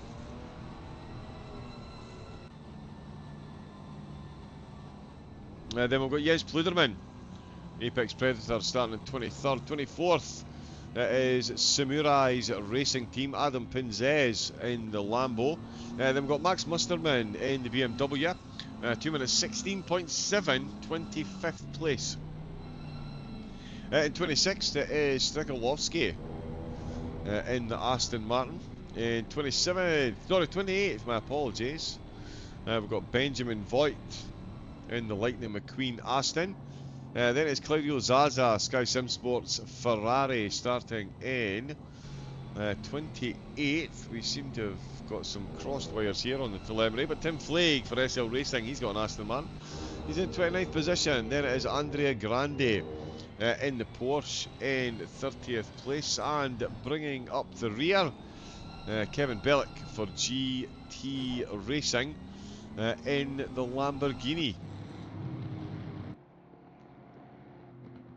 So here we go then, a 20-minute race purely to decide the starting order for race number 2.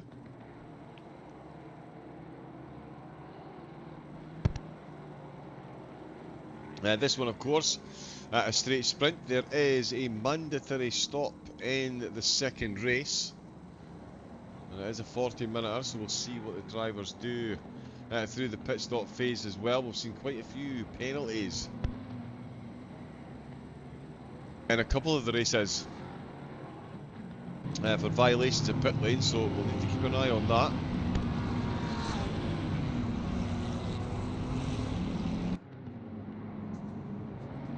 Interesting to see how Samir Fosh gets on this season. Had a lot of bad luck last season, it's safe to say. Did have a good run in the last round of the ACC Drive, got himself on the podium single-handed. Starting from much further up the grid than he did last season, at 488, holding him in good stead. I've always said it's one of the best cars out there. And yeah, Samir proving that one correct. Here we go then. It is the 20-minute opener of round 1 of the CaseKing.de Pro Series. 31 cars, 20 minutes. And some of the most historic racetrack the world has ever seen. There we go, green lights, it's foot down, it's flat out, and it is flying into turn number 1 as Amadeo Castorino leads the train up the hill, closely followed by George Boothby, Delphine and Samir Fosh, always going side by side as Delphine finds himself off the track, and it will come back on. He had to run wide there to make sure he didn't lose the car. It is very close indeed. Jan Ruschel right in the hunt there, and I'll tell you what, George Boothby might be in the hunt for an overtake, and oh, that almost looked like a bit of rubber banding there. Boothby almost had him around outside. Oh, there's a big contact. Big contact between 3 of the top 5. Oh, there's been another contact on the way back on as well. Jan Ruschel, I don't think he's quite survived. Michael Frey has survived and made his way through. I'll try and keep up with who has dropped positions. Angerer has tumbled. Delphine is down at the back of the grid, and so too Samir Fosh. Oh, I've just finished talking about bad luck in this race series, and Samir Fosh goes from second row to last, to final row. Before the end of the first 5 corners, George Boothby is definitely challenging for the race lead. Himself and Amadeo Castorino. There will be no quarter given or asked by either of these drivers as they lead the way. Neuwirth now 2 seconds down the road as Karekis looking to take advantage of that early slash and get himself further up the field if he can. He's already taken 2 spots, of course, with the 2 drivers that dropped down. Michael Frey, not afraid to get into the fray, has fought his way up 5 positions. He's now up to 6th place. Great start for him. Wasner, Saab, Van der Meer up 3, Cavaca, sorry, up 3 as well. Van Rossum up 3, and Silverio up 4 positions. Milan Kees has made it up 7 spots with everything that's going on, and it looks like he's trying to make up some more. To launch him on for the first time at Askin. He comes flying through there. He's got that McLaren very firmly in his sight. So too though does George Boothby, right up at the front of the field.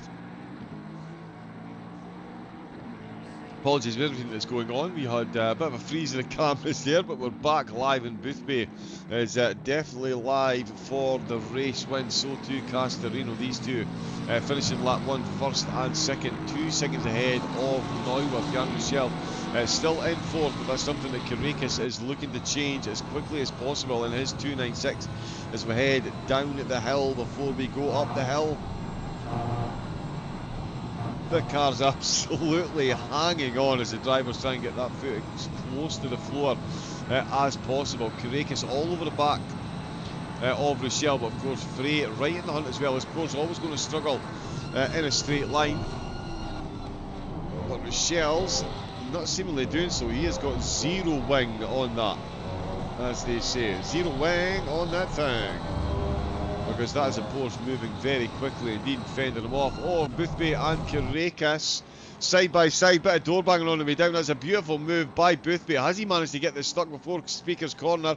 Oh, and there's a bit of door banging on the way out. Boothby ends up out off the track, but he comes back on. He's got his nose in front, so he's managed to maintain momentum. Is he going to maintain first position as he's on the outside line through Puyon? And that is certainly an apt name for the corner when these two go side by side through there at that speed, and it is Boothby who takes the lead of the race. Let's see if we can catch a bit of that replay there, hopefully. Now we can see what's going on. So Boothby, oh, that is a lot of run that he's got in the Lexus there. It's just completely outgunned the McLaren, and on the way into the Melody complex, he's done a good job on that inside line, although Amadeo Castorino certainly not giving up the fight.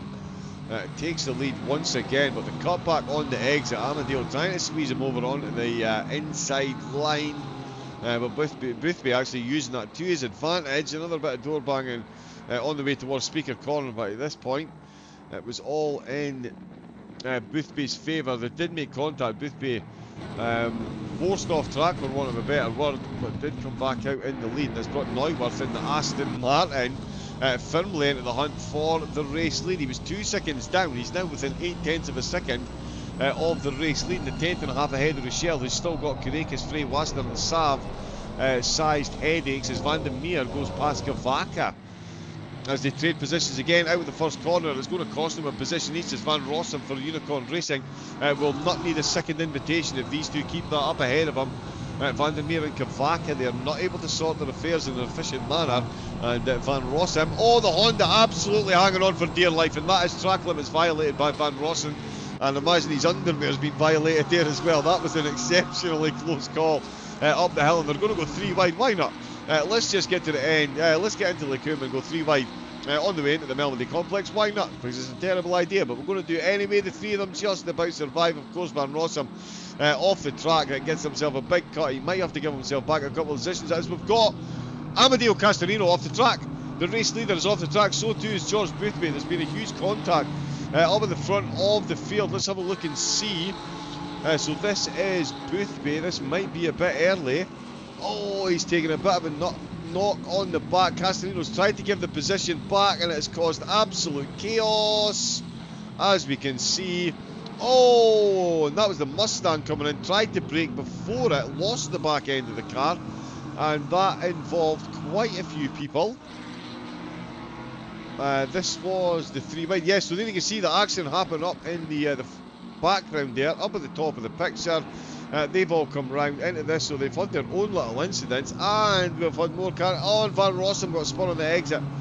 I can't see it for the teaser yet. This Van Rossum stationary, facing the wrong way. That is all types of carnage on lap number 2, and that has thrown the cat amongst the pigeons. I'll get you a live update on who the race leader is in a moment. We're going to quickly watch this incident between Pluderman and the Sunset Outrun machine.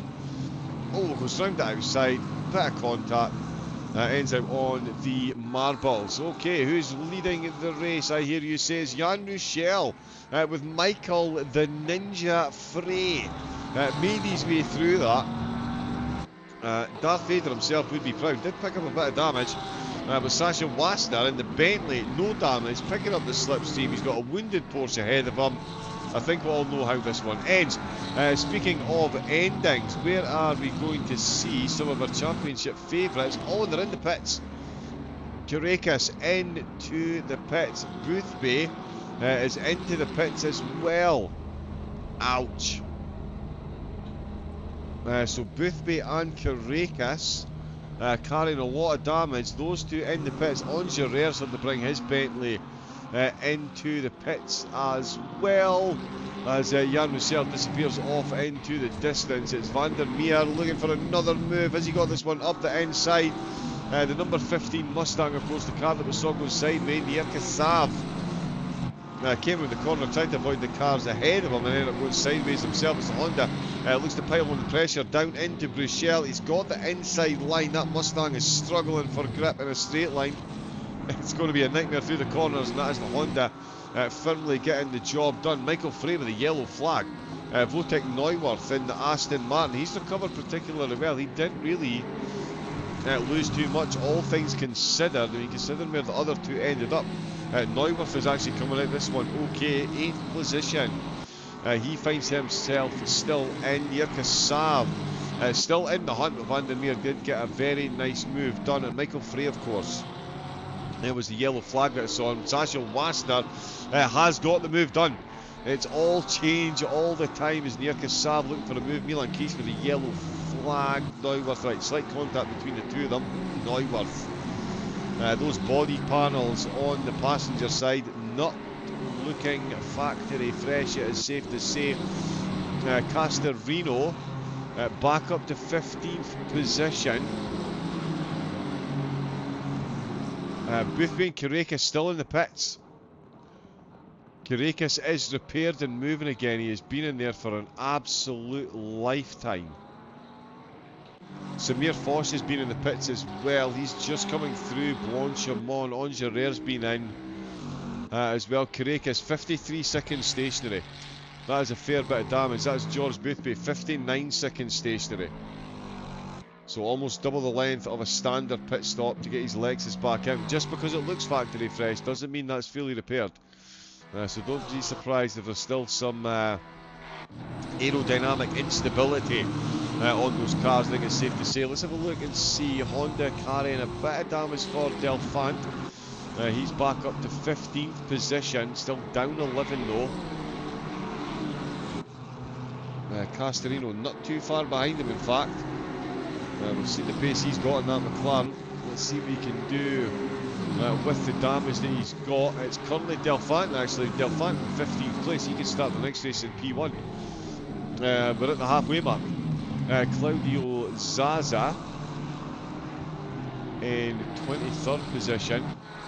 Jan Ruschel is leading the way. He's got 3.6 seconds over Sasha Wasner. Michael Frey in third, still carrying that damage and is losing time to Wasner, and more importantly for him, is losing time to Gavaca as well. Gavaca up to 4th place, up 9 positions. Not the biggest gainer in the top 10 though. Van der Meer up 7 to 5th place. Jirka Sav himself carrying a bit of damage, and he's got Duvallard, who is up 10 places to 7th. Milan Kish up 13 spots to make his way up to 8th place. Oh, one of the drivers just having a little bit of a connection issue, but we're all good now. With, of course, down 3 tonight, and Adam Penzez up 14 positions, rounding out the top 10. He's got the biggest gain in the whole race. Zaza and Tim Flake have both made up 13 spots as well while all this is going on. So it is an ill wind that blows nobody some good, and definitely some drivers benefiting from what we've seen so far. Let's see if Neuwirth can get a move done on Milan Kish. Kish has only ascended in positions so far. Oh, and that is a touch from the Aston Martin. Had a lot more pace into the final corner, but the Ferrari is so much better on the brakes here. A bit of a flash of the lights from Neuwirth as Milan Keys retakes the position just ahead of them. Duvillard and Saab looking to do battle. Saab still carrying that damage, of course. The tyres are going to have a bit of flat spot as well after that full sideways excursion to avoid the damage, the action that was going on ahead. Duvillard in that slipstream now. We're still trying to get past Keys. I think this is going to be where we see it getting done. Onto the Kemmel straight we go.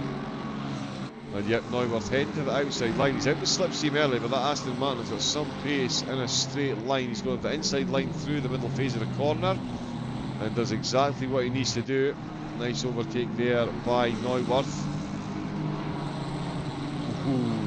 Keys almost losing the front nose of the car there. Penzez, Silverio, they're not too far behind actually. They're all closing in with Stemmer as well.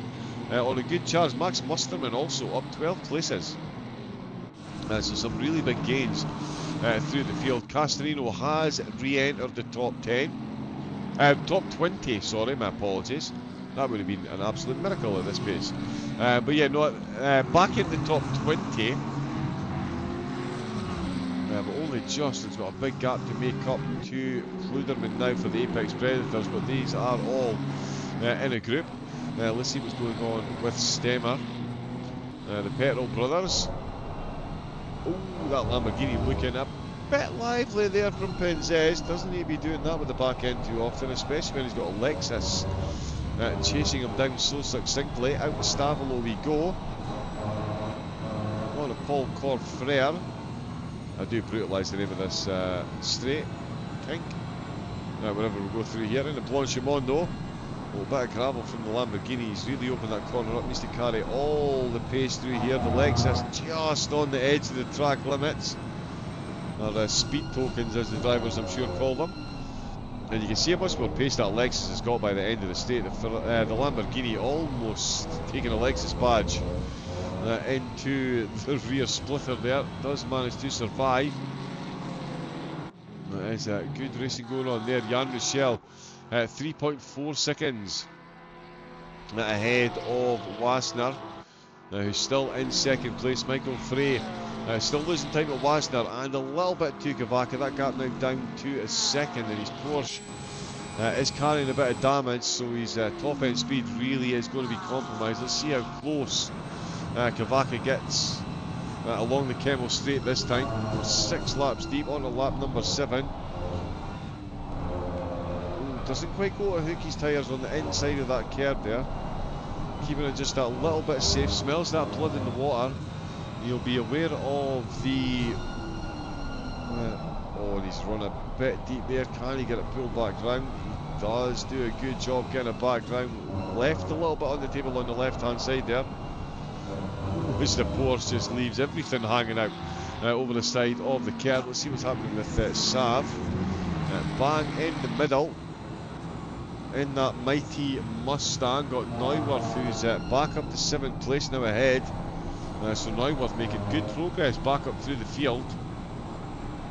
Claudio Zaza currently in 15th with 5 minutes to go, so 3/4 of the race run. And it's look at the moment, it's Claudio Zaza starting in 1st place, Eric Delfant starting in 2nd place. Van Rossum is 21st, Castorino 22nd, Boothby 28th, and Samir Foch 29th.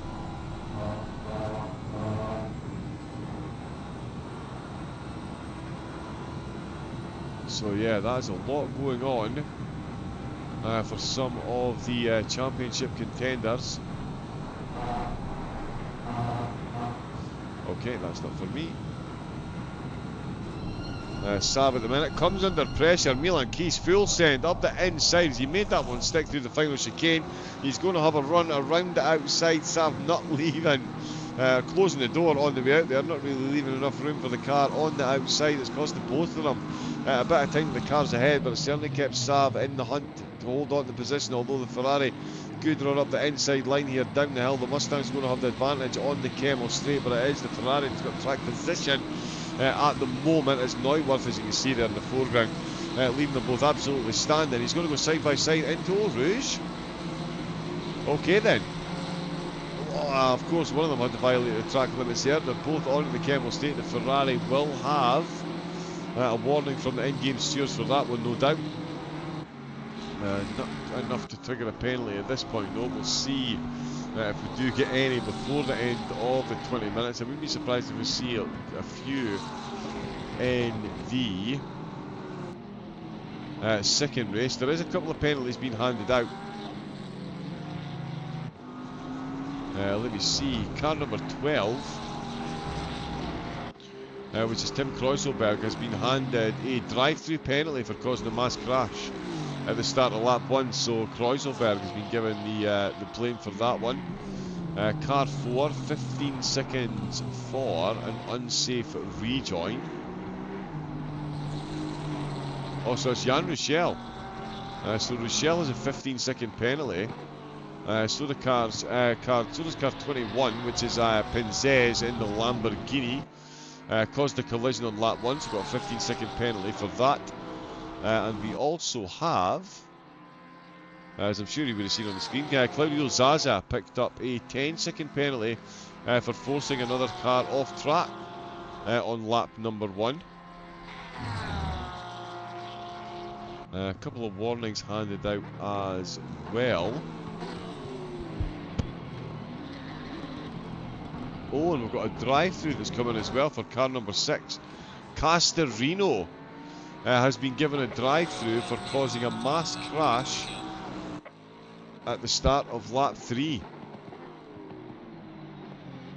So that is Jan Ruchel on the final lap, but yeah, Castorino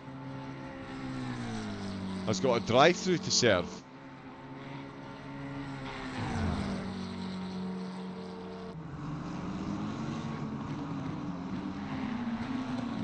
Yeah, so unless my maths is incorrect, I think he's gonna... No. Okay, that's maybe their protest, but still what's on the sheet. We'll see if that is followed through by the driver.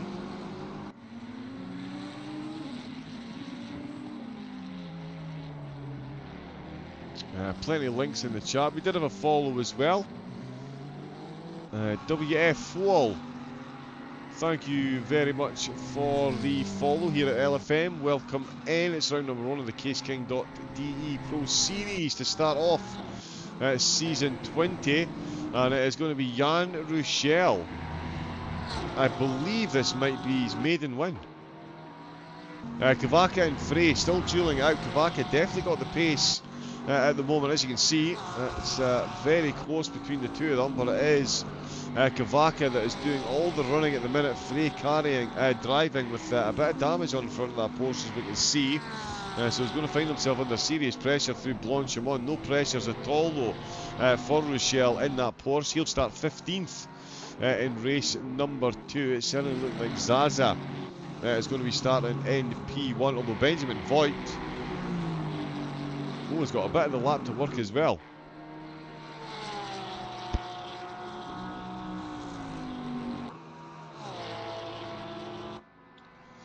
Track temperatures come down nicely as well, actually. We'll see if that has any bearing in the second race, but at the moment, no bearing on Jan Ruchel. Boothby setting the fastest lap of the race with a 15.7. Okay, and he's waiting on the race leader to go past. And that way you won't have to do the extra lap. But there we go, Jan Ruchel for LFM Esports crosses the line, kept his head while others around him couldn't, and brings home a solid race win. Congratulations to him. Sasha Wasner making it a 1-2 for LFM here in the Pro Series. Nice little donuts there. Michael Frey did hold on to third place to round out the opening podium. Kavaka got 4th place, Van der Meer in 5th, Duvillard in 6th, Neuwirth in 7th, Keese in 8th, Sav in 9th, and Silverio rounding out the top 10. Further down the field, Eric Delfant crossing the line in 12th position, Stemmer in 13th, Musterman in 14th. We've got Castorino and Carrera's just bringing it home now.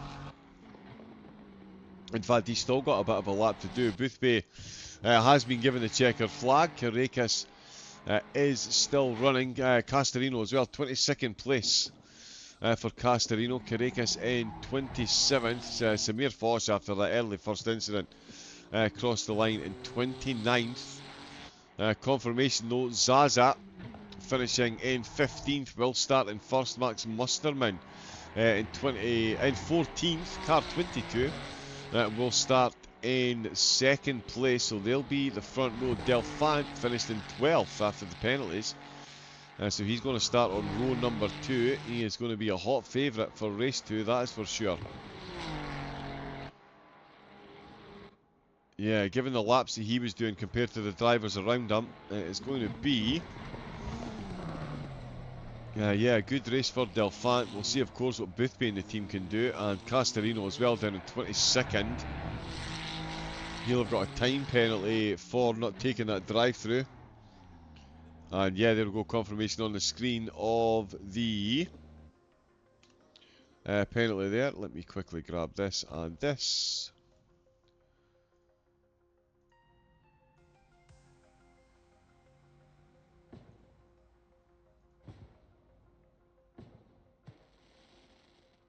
Oh, some fireworks still going off. I wonder what that banging sound was there. But yeah, confirmation that Rochelle brings home the race win in round number 1. We'll get those results up.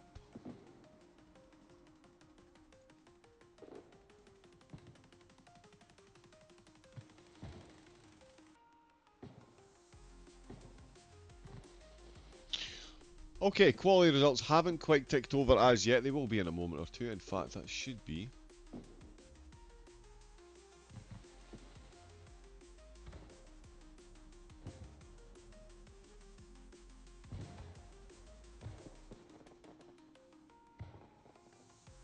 We'll have race number 2 coming up very shortly. 31 drivers finished the race. In fact, Bellick didn't finish the race, sorry. Bellick in 31st finished 4 laps down. Or didn't finish the race, disconnected with 4 laps to go. Angerer finishing in 30th, just behind Samir Foch in 29th. George Boothby took the fastest lap of the race, but finished down in 28th position. So that's where he is going to start round number 2. Sim Racing is a cruel mistress. He'll be right next to Galantis Carracas as well. So these two, 27th, 28th and 29th, that's Carracas, Boothby and Foch, all starting in the top 5 in race 1. Outside the top 25 for race number 2. Grandi in 26th, Boucher in 25th. So that's going to be an interesting one. And of course, Amadeo Castorino finishing in 22nd place. And there we go, confirmation up on screen. Yep, Jan Rochelle. LFM 1-2. Rochelle and Wassner first and second. Frey third. Kavaka fourth. And Van der Meer in 5th place. Duvelaar in 6th with Neuwirth in 7th position. Milan Kish in 8th. With Nirko Saab in 9th. And Silverio rounding out the top 10.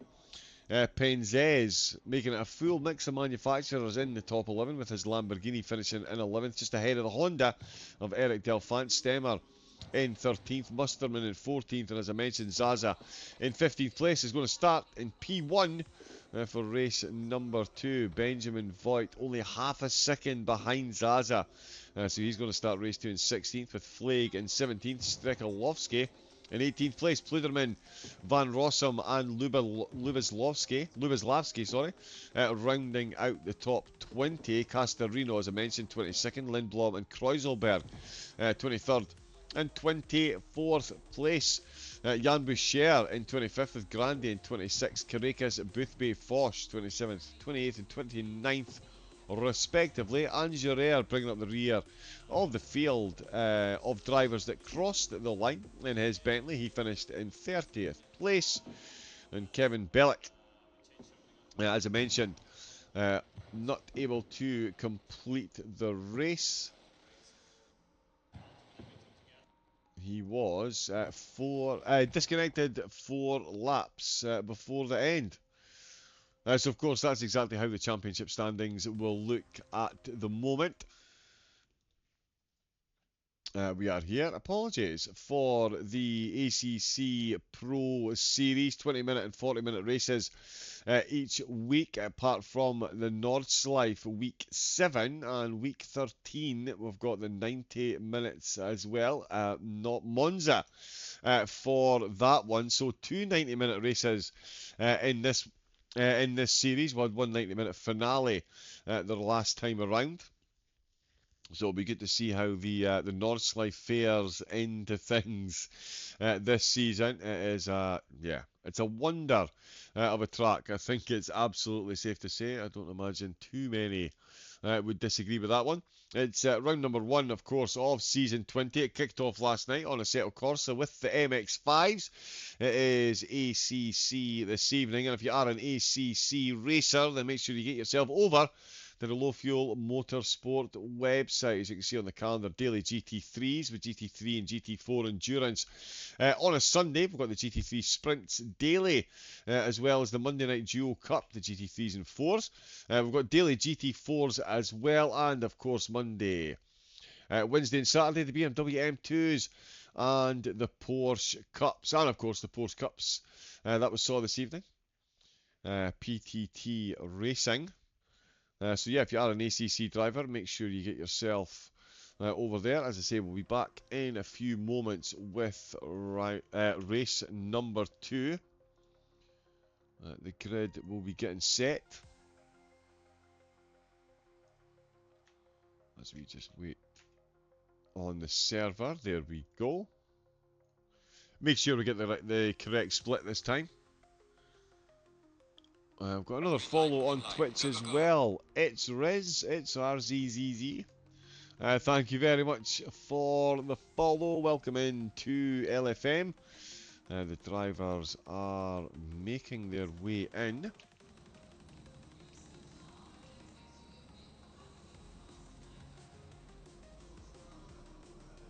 And there's my remote. We will be back with them very shortly.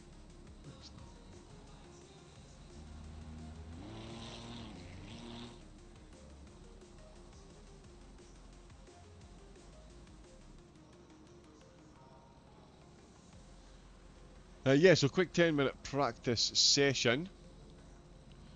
We do have someone out on track. Who's this?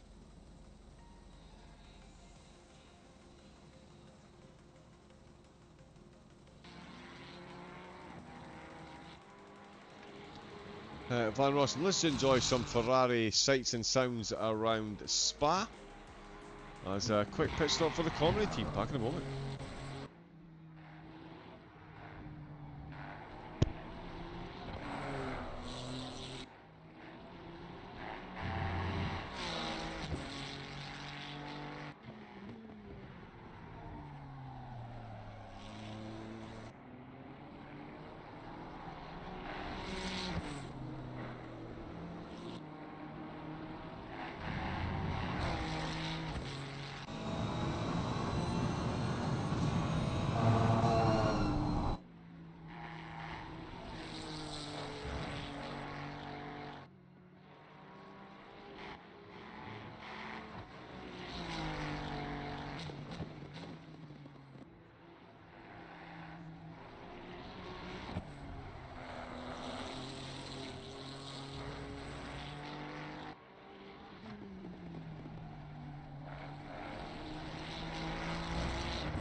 As we can see, going to be very similar conditions for race number 2.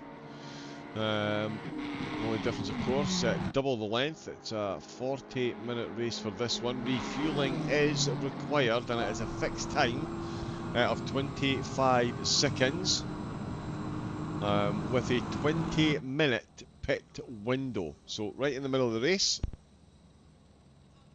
the pit window will open. So 10 minutes in, the pit window will open, and 10 minutes before the race ends, the pit window will close. And during that time, we will see all of the drivers make their way in, and hopefully all safely make their way out again as well. We've seen a few instances this season, or last season, drivers falling foul.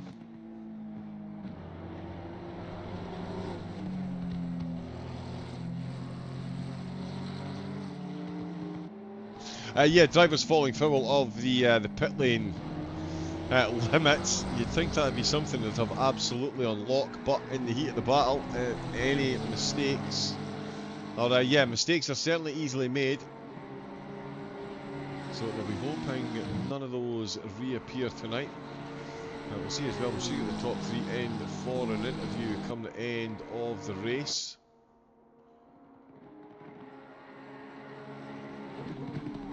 We'll see how they're feeling. Unlikely going to be some of the usual names. Given that Boothby, Carrera, Castorino all starting outside the top 15. There is Boothby there.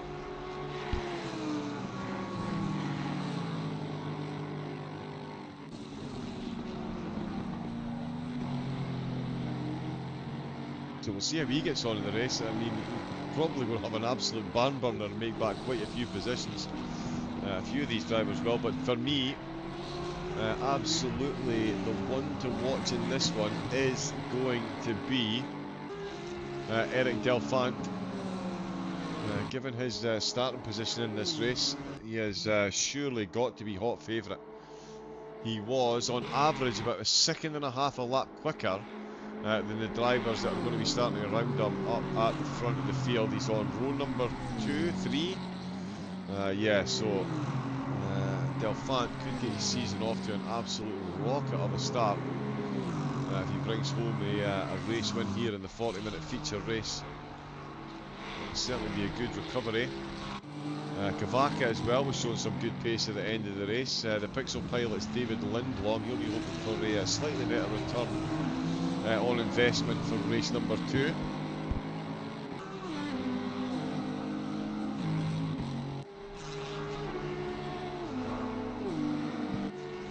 So yeah, quite a few drivers. Yep, we've got all 31 back in. Pelican, Kreuzelberg safely back in. Michael Fraser. We saw Lawrence Van Rossum already been out. Hopefully it did mention as well, I'm sure it did, the prizes for the CaseKing.de Pro Series will be announced next week. Not quite being finalised at the moment, but we will have them out for you next week. And see what the drivers are driving for. Some incredible prizes last season, so I'm expecting much the same this season. There is Jan Boucher. Sorry, that's Kreuzelberg. That is Boucher for the Eurobeat Intensifies. We'll see how intense this race is for him. It's going to be a good one. Samir Foch just chilling in the pits. Max Musterman as well, going to be starting up on the front couple of rows. See what he can do from there.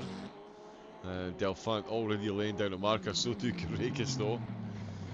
Yeah, another one. So used to being on the podium, but it's going to be a tall order to make it onto the podium, given his starting position. Although it is Spa, anything can happen.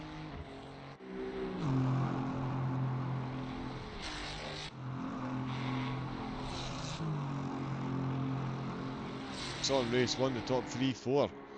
All getting themselves absolutely wiped out. What do we fancy for race number 2 then? Any predictions in the chat? Anyone wanted to make any predictions? What do I think we're going to see in race 1? Any big movers and shakers from down through the field, or is this one all about Eric Delphant getting himself out in front and leading the way? He's capable of doing 2:15s. I do think that is going to be the story of this one. Duvillard, Benjamin Voigt's going to be starting in a good position as well. Castorino's going to be well down, but again, we've seen the pace that he's got. Dare he dream of a top 10? It's certainly a possibility.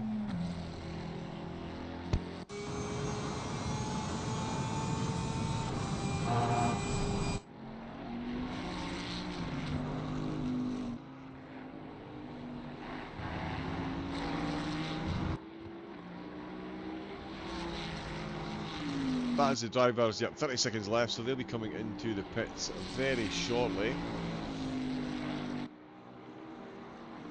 And we will get them back out on track and lined up. Of course, this will be race number 2 from round 1.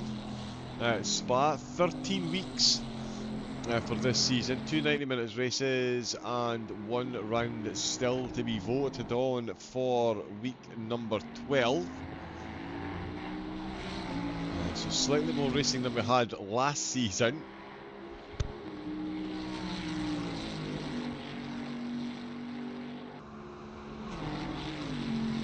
23 races for the drivers this season, so plenty to keep them on their toes. That is in the Twitch German channel chat.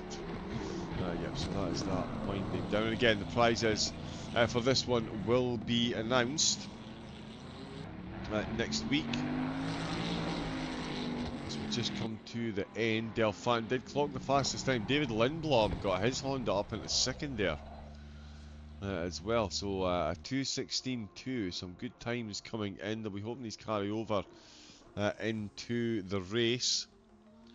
A few of the drivers just using the time to stay in the pits, just chillax for a little bit.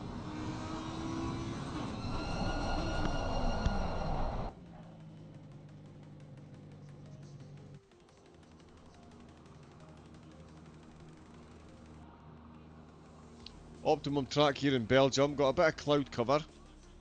We did see the temperature drop a couple of degrees on the track in race number 1, so that'll be something similar, I would have thought, in race number 2. We are lined up on the grid, and we can in fact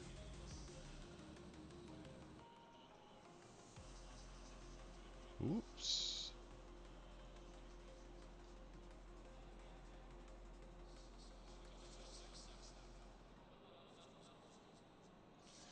There we go, got a quick rundown of the starting order. As I mentioned, it is Sky Simsports Claudio Zaza in first place. Second is Max Mustermann in the BMW.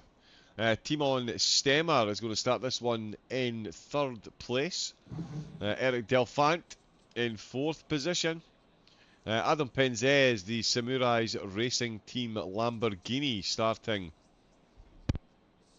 in fifth place, with Silverio in sixth position in the Lexus. Then is Nirka Sav in the Mustang. Good start there, and it's good position to start there. Lucky number 7, or is it? We'll see. Milan Kish for Sunset Outrun in 8th place. In 9th, Votek Neuwirth, hot favourite for a podium, I would say, as well, given the starting position there. And we've got also Duvillard inside the top 10, the Velocity Viper McLaren.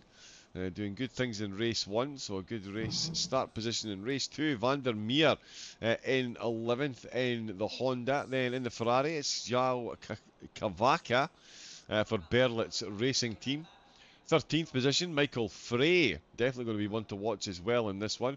Ahead of Sasha Wassner in the Bentley, and of course race winner from race number 1, Jan Ruschel, starting in 15th position. In 16th is going to be Benjamin Voigt in Aston. 17th will be Tim Flake for SL Racing, another Aston Martin. And 18th, another Aston Martin, it's Stregalowski. The force is strong with these ones in the top 20. 19th is Jens Pluderman for the Apex Predators. His McLaren just ahead of Lawrence van Rossum. in the Ferrari. Sunset Outrun occupy 21st in their Audi with Lubaslavski behind the wheel. And there is Amadeo Castorino, took pole in race 1, starts race 2 in 22nd place. In 23rd it is David Lindblom in the Honda, the Pixel Pilots. Then Tim Kreuzelberg for Dynamic Motorsports by Kalinic in 24th. 25th, Jan Boucher. And in 26th, it's Andrea Grande, another Porsche driver. We've got Grantis Carracas starting in 27th place. George Boothby in 28th in his Lexus. Samir Foch, the LFM content creator, in 29th. Vincent Angerer in 30th place, and bring up the rear of the field, Kevin Bellick in the Lamborghini.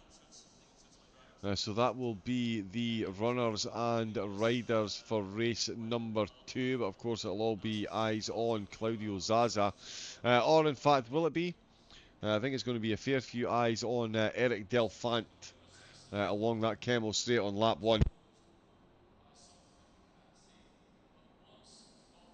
His Honda could definitely pick him up a few positions.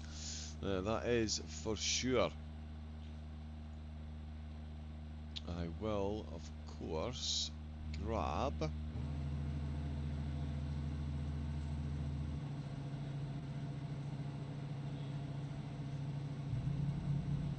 the incident sheet.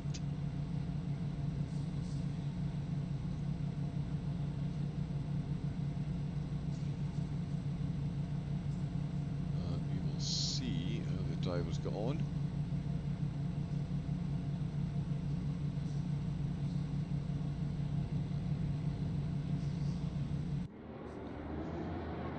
There we go, we are up and running.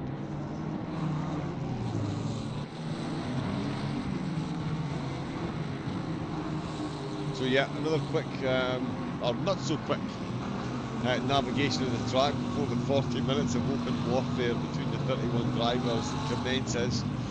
This will be the most sedate they'll be going along the Camel Straight for quite some time. Again, 10 minutes into the race, the pit window will open. It will remain open for 20 minutes. The drivers must take on fuel at a fixed rate of 25 seconds. And then that will be them once again released into the wild to continue their charge for glory. One mandatory pit stop. There we go.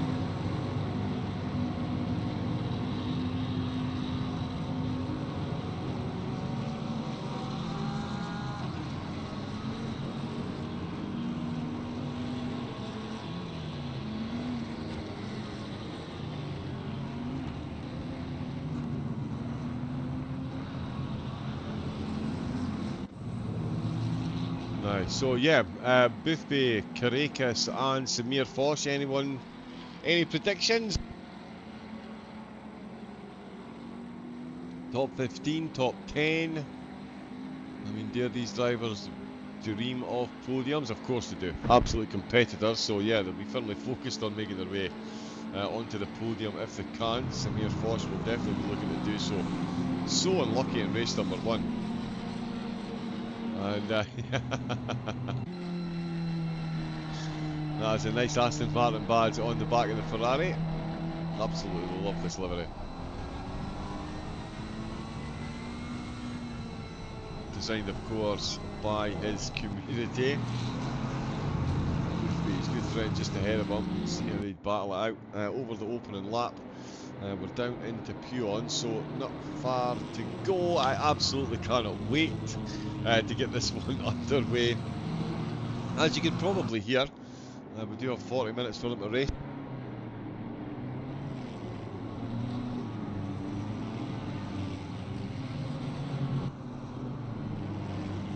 And see who comes out on top. We should get the championship standings before the end of the broadcast as well to see how the drivers have done. It's going to be an interesting read, given some of the finishing positions from race 1.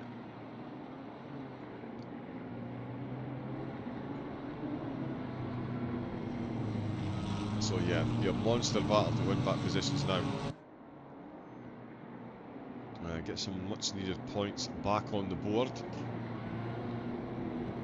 made it through Blanchimont. Everyone behaving, of course. Oops, we'll leave that off.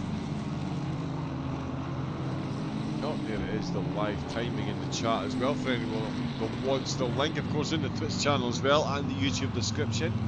All the links in there, including the discounts for the setup shop and, of course, Patreon as well if you want to sign up to support LFM and grab yourself all those extra perks that go along with it. Make sure you go over to the Patreon website. Oh, track temperature's gone up a bit. 28 degrees. I'm massively overly fascinated with track temperature. I mean, if it goes up 3-4 degrees, it can certainly make a difference in the running.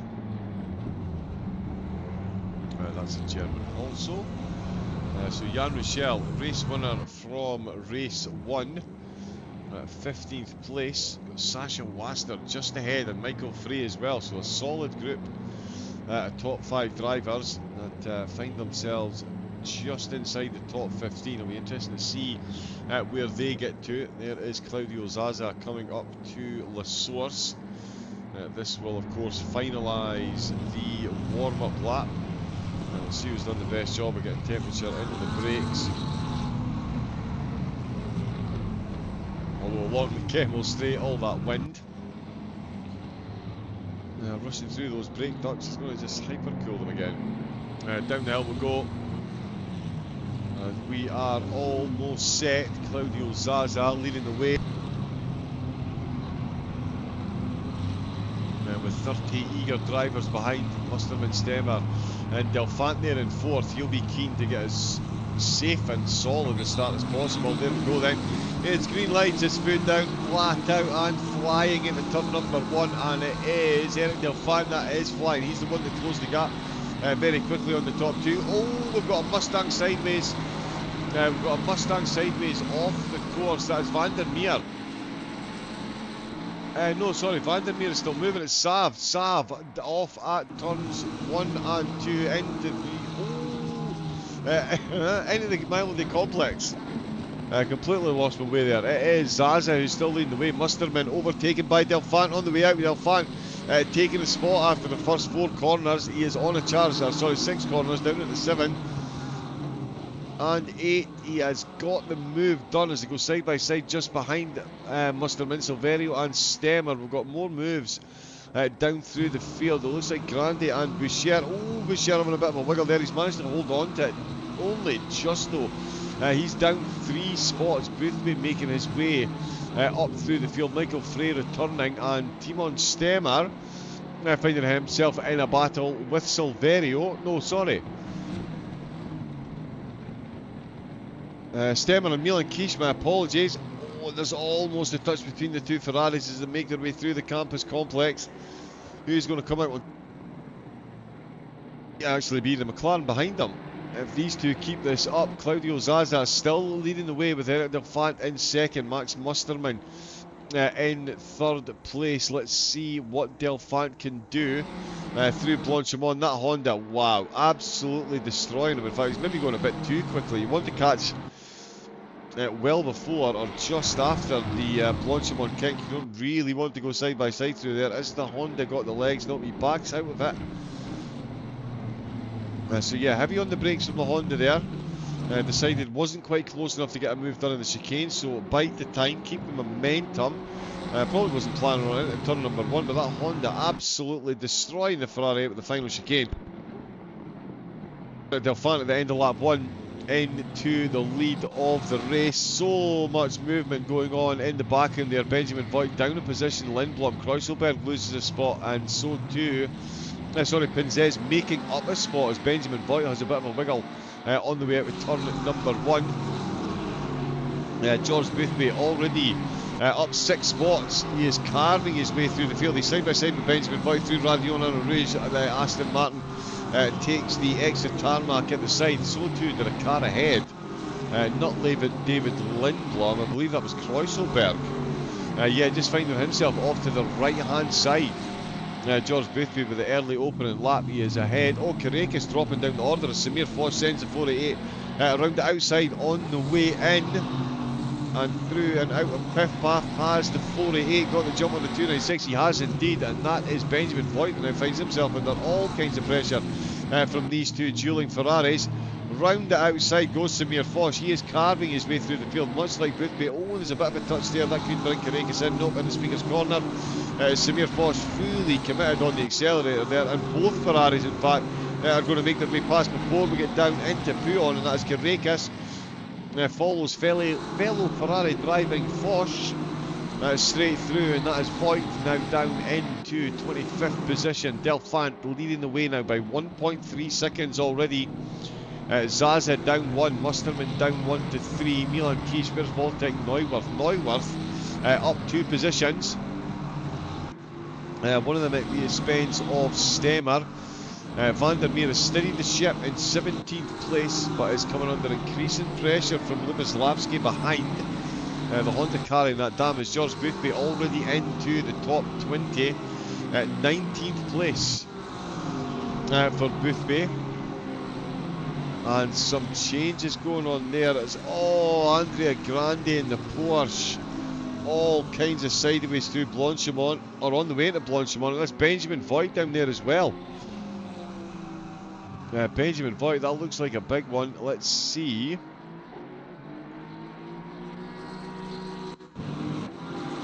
What's happened here? Oh, it's all going on here for Benjamin Voigt, and in fact, it's Andrea Grande that we're watching, sorry, in the Porsche. So I think something's happened ahead. Oh, yeah, 3 wide, doesn't it? Oh, it's Samir Foch. Samir Foch once again taking massive double contact. He's in the pits.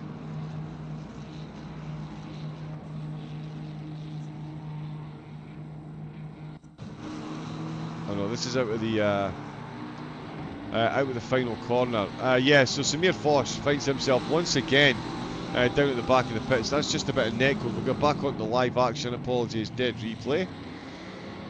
Oh, maybe not. That's Van Rossum getting spun. Massive contact there. Strevelowski piling into the back of him.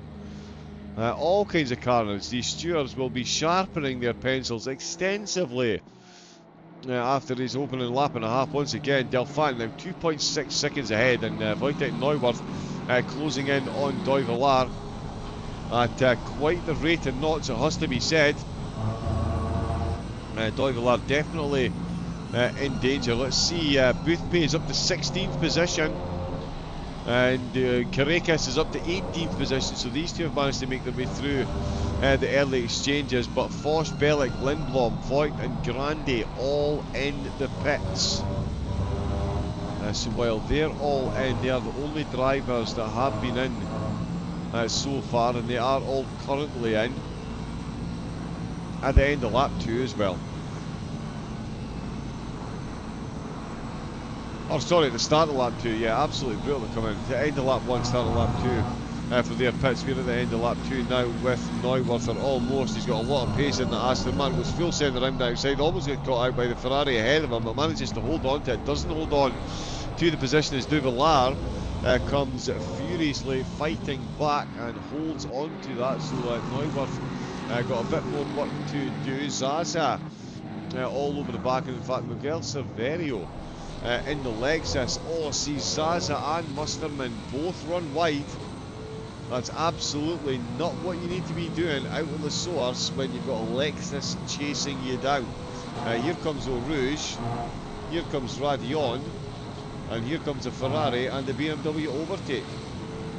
Crafted out by the Lexus. You can see absolutely no defence from the Ferrari there whatsoever. The BMW foolishly moving over and giving the slipstream to the Lexus. I would have pulled the Ferrari along behind. Just hold on to the position the Lexus does manage to do so. Weeks and two wheels on the inside of the curb on the way through Piff Paff. And right on the outside, oh, there's a bit of a touch there. That is Milan Kies making contact with Claudio Zaza. Zaza losing a lot of momentum there, but so too did Milan Kies. In fact, Wojtek Neuwirth having to back out with that one there. He was getting fully involved, as we can see. He is all over the back in this battle. He could pick up 2-3 positions here if this continues the way it's going. It's Doivelar holding on. Jan Michel, race winner from race number 1 up to 12th place. Battling away with Stemmer, although Wassner has just got the overtake done there. Wassner on the inside, LFM v LFM through Puon. His team on Stemmer is watching this one in his rear view mirror in the Bentley. As you can see, is ahead, so that's Wassner ahead of Rochelle. Wassner now 12th, Rochelle in 13th. Castorino up to 9th place. So Castorino actually, well, I've been watching Boothby and Caracas, Castorino has made it up 13 places into 9th, and Sasha Wassner looking to make up another place into 11th, and does so before we even get to Blanchimont. What a move. I did say if you're going to get the move done along this part of the track, it needs to be before or after Blanchimont, and that's another spot lost. Oh, is it going to be 3? Potentially 3 is the Aston Martin that Tim Flake looks to get involved in. Flake does make it 3 positions, and it might even be 4th, because that is one George Boothby who is in the Lexus and does get it done before it can even conjugate the sentence. And he sends it up the inside and he takes another position. Boothby having all kinds of fun out there on track, gets himself 2 spots on the way in. But that is Wassner and Rochelle, the LFN teammates now are still ahead of him in that order. Boothby ahead of Flake. Delphant still absolutely flying up at the front of the field. He's 5.7 seconds ahead of Musterman in second. Musterman's got a second back to Silverio, who's got a second and a half back to Milan Kish. Zaza's running in 5th with Doivelar in 6th position, but for how much longer? Because this is the charge of the Neuwirth. Oh, he's had to move out of the way there. Carrying a lot more pace. There's the pit window open. So yeah, 20 minutes for the drivers to come in and take that pit stop. I'm expecting quite a big mix here. Bellick, Lindblom, Voigt and Grande all back out of the pits. It looks, sorry, Grande's still in. It does look like Samir Foss no longer in the race. Another difficult start for him. We have a follow. Senor Bliat. Good evening, good afternoon, good morning, whichever part of the planet you do happen to reside. Welcome in, thank you very much for the follow. We've got more action going on because Michael Frey looks like he's got a bit of a scrap on his hands at the minute. It's Kavaka that he is behind, so reverse. These two finished half a second apart at the end of race number 1. It was of course Frey that was ahead. The reverse order means Kavaka started ahead, and Frey looking to reverse that once again and get it back to the way it was in race 1. Not going to get it done through there. Jan Rochelle and Sasha Wassner have swapped positions again. So Rochelle's got his Porsche back ahead of Wassner in the Bentley. None of them electing to come into the pits, although Wojtek Neuwirth comes in. So Neuwirth, first driver from inside the top 10 to blink, he comes into the pits. That puts Wassner up to 11th. It puts George Boothby up to 12th place. Amadeo Castorino, Michael Frey and Kavaka swap positions here. It's Michael Frey that's got the run down the hill out of the source. He's got that done absolutely beautifully. Through the twisty stuff, the Porsche wins. What can the Ferrari do along this big straight with all that slipstream? There's Castorino ahead. Zaza and Doivelar are going side by side. Doivelar up the inside. Is he going to make the stick? He has indeed. Beautiful move by the McLaren driver on Zaza. Gets that one done. Zaza down to 6th position. It was Kavaka and Frey that we were watching as well, and also Sasha Wassner and Jan Rochelle. These two teammates having themselves an absolute ding-dong battle for what is currently 10th place. Have we had anyone else come into the pits? Yes, we have. Kreuselberg, Jan Boucher, Nir Kassab and Lawrence van Rossum have all come into the pits. So too David Lindblom has come into the pits as well. So a few drivers coming in fairly early in the pit window. That is Boothby lurking in the rear view mirror. Kim Wassner used Boothby's advances to his advantage. Trying to sneak his way past Rochelle as well. definitely did not try and rhyme that, it just came out that way. But we'll see what the Lexus can do in a straight line. Along Paul Frere, effectively a straight line in these cars until you get to Blanchimont. He's got a decent exit with Stavlo, but so too has the Bentley of Wassenaar. And the Lexus, I don't think it's going to quite be close enough this time around. And tell you what, that is a lot of slipstream that Michelle is getting from Kavaka. He might have a look at this final chicane, not quite close enough. The Bentley really closes up here as Boothby closing up as well, not close enough on the way in. Oh, and one of the LFM drivers comes into the pits. That is Castorino in as well. So Castorino's coming as well. It was Jan Roussel that I saw come in, the LFM driver of course, but that is Castorino. It's coming at the pits as well. So we'll see where they all filter back out. Kourakis has come into the pits. Castorino did mention it. Oh, Kourakis is in the pits as well. Wow, so we're only a few minutes into the pit window, but that is quite a few of them coming in. At the moment on track, we've got Silverio and Milan Kish battling for what would be the final podium position. Michelle, no, he's just been overtaken in the pits. Boothby and Waster have swapped positions. Ah, I've missed that one. Where are they? Yeah, wow. So yeah, Boothby getting it done along the Kemmel Straight. Not really a massive surprise in the Lexus. The Bentley just getting outrun and outgunned, and it is Boothby then up into the top 10. Wassenaar in 10th place still, and Ben says is looking very close as well. Do you know when pit stop? No. Oh, Bellick and Van Rossum. Yeah, so a few drivers got that. I'll have to come back into the pits. Castorino is still stationary. I think the flame will certainly not. Where is Eric Delphant?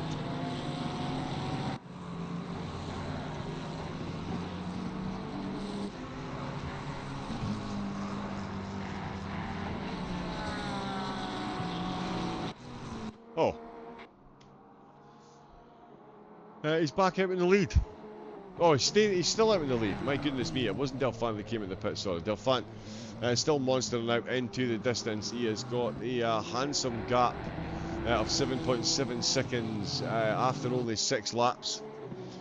7 laps, so yeah, just over a second a lap he's putting in on second place. There is Milan Kish coming in to the pits.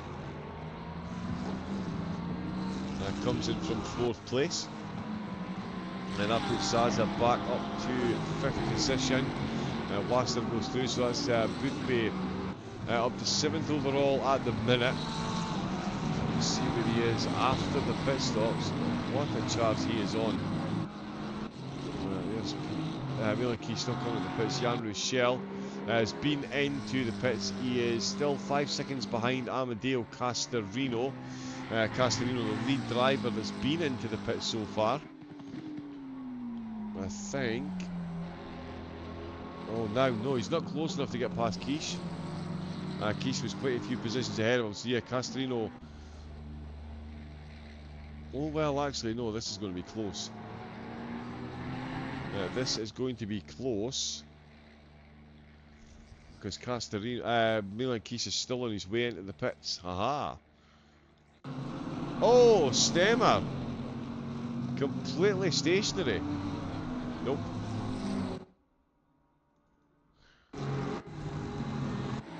And returns to the pit, so along the Kemmel Straight, overtaken by the Aston, through Piff Path. Oh, the back, oh wow. The back end absolutely went, and that is a whole lot of front end damage as a result. So that is Stemmer, straight back to the pits. That is a long time stationary it's going to be. Let's see where George Boothby's up to. He is up to 6th position potentially. Claudio Zaza absolutely banged the right out of Campus. Oh, and he's run a bit wide there. That's going to be a speed token used. He's going to need to be careful. Are we going to see drive-thrus play a part in this? We've seen a warning handed out. We've also seen some penalties handed out as well. Cars 24 and 27. Car 5, car 12. 25 and 27 have picked up a couple. So Luboslavski's picked up a couple of penalties so far. So too has Stamer. Eric Delphant still cruising in the lead. Cars 12 and 5 as well. Picking up penalties also. 10 and 5 seconds respectively. Kreuzelberg. Car 12, I think 5 is Sasha Wassner. So Wassner does have a penalty to serve when he comes into the pits. Claudio Zaza. Now got Boothby ahead of Cavaco and Zaza. So absolutely flying. Adam Penzes coming into the pits. It's absolutely non-stop with Sasha Wassner looking to improve on his position at the expense of another Ferrari. This one, of course, Claudio Zaza started in first. Now finds himself in 8th position. And looking like Sasha Wassner's next prey. Delphant's got that gap at the top up to 9 seconds. And he's taken the fastest lap of the race as well so far, 2 minute 15.7. So we're already well into quality territory, the times that the drivers are setting in the race. So some absolute monstrous pace. Neuwirth has caught up to Rochelle. Oh no, sorry, Rochelle is ahead of Neuwirth. So yeah, a bit of a turnaround there. Because that is Rochelle now ahead. Oh, and there's a touch of the wall on the inside there. Neuwirth is going to definitely regret that down the hill. You can see, even in the Porsche, after that tap of the wall, the Aston Martin is absolutely going to escape. Oh, and off we go. Oh, the car's absolutely bouncing over the curves here. Let's see what Sasha Wassner is doing at the moment. He was all over the back of Zaza. Oh, that's a blue flag. Kevin Bellick that is behind him. So Bellick and the Lambo will stay right out of this one. Adam Penzes. Oh, yellow flag is Van Rossum finds himself out on the grass with Grandes Carreras close in attention. Is Carreras going to take advantage of this? On the way through Piff Path, doesn't manage to jump past fellow Ferrari. These both, of course, have been in the pits. Silverio, Strekalowski, Van der Meer and Luboslavski all coming into the pits. Jens Pluderman coming into the pits as well. Still nothing from our race leader as far as the mandatory stop goes. George Boothby at 5th position and still on the rise. 9 minutes left to take a pit stop. Goes for an early move. Very nicely done. The Lexus though will be outhandled by the Porsche, especially at the hands of Michael Fraser. Through pit path, the Porsche will come good, but on the exit, Boothby got the inside line down into Bruchelle. This is going to be done and dusted. The optimal line for the Lexus, and that is Boothby up to overall 4th. Quite the move through the field for Boothby. Another penalty coming in as well, car number 20, so it's Kevin Bellick picking up a 10-second penalty as well. Still got his mandatory pit stop to take, so he will of course serve that then. We are, unbelievably, 32 minutes into this race. We've only got 8 minutes left of the aforementioned pit window. Pluderman pulls into the pits. Castorino still our lead driver to have pitted. Rochelle and Neuwirth have swapped positions again. So the Aston getting the jump once again. Castorino, you can see these drivers are going to rock up a few positions with more in the pits. But yeah, Rochelle back behind Neuwirth.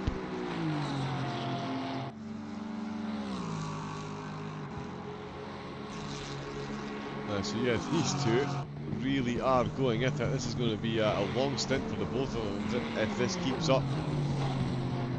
Positions to be had as well. Nicely done through pit path by both of them. And Delphant's come into the pits. So almost 13 minutes into the pit window. That is Delphant in. Cavaca and Wassner have stayed out. Zaza has done so as well. Looks like Tim Flake has Max Musterman and Peter Doivelar both come into the pits. So too has George Boothby and Michael Fry. So that is effectively the top 10 pre-pit stops have now all been in the pits. That means that the Kavaka is going to have at least a lap in the lead, although it might not be a full lap if Sasha Waster's got anything to say about it.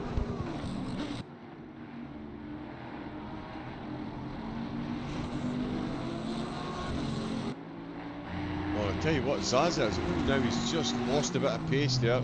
Tim Flake is a fair bit down, but Zaza does have a blue flag. It's Kevin Bellick just behind him in the Lambo. Bellick's still got his mandatory stop to take. Delphant is still stationary. Castorino, wow, is coming through the final chicane. And Delphant is only now just moving.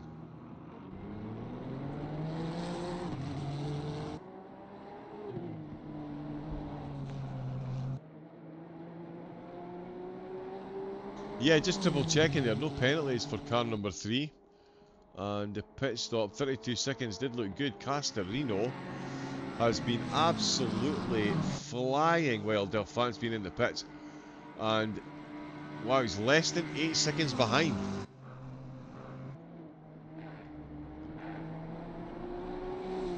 Wow, what a drive by Castorino.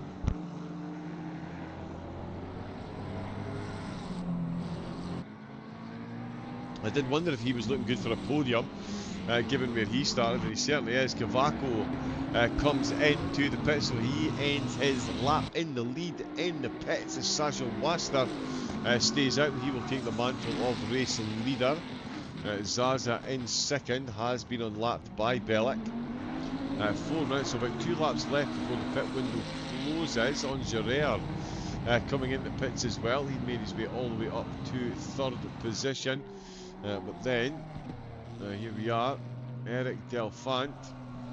He is going to retake the lead of the race when he comes across the start-finish line. Castorino very much focused on taking that race win from him though. He's got himself ahead of Musterman, Silverio and Quiche. Neuwirth should be in the top 10 once the pit stops iron themselves out, but certainly Castorino is on an absolute charge through the field. This has been an incredible drive. Started in 22nd place and is now up to 7th with at least 3-4 cars ahead. In fact, all the cars ahead apart from Delphant all in and out the pits are going to come out behind Castorino. Waster might be out just ahead. We'll see what happens when he comes in. Zaza will be behind. Let's see what type of lap times and sector times Castorino's putting in. Equaling Delphant, which is good news for Delphant because he's of course on his out lap.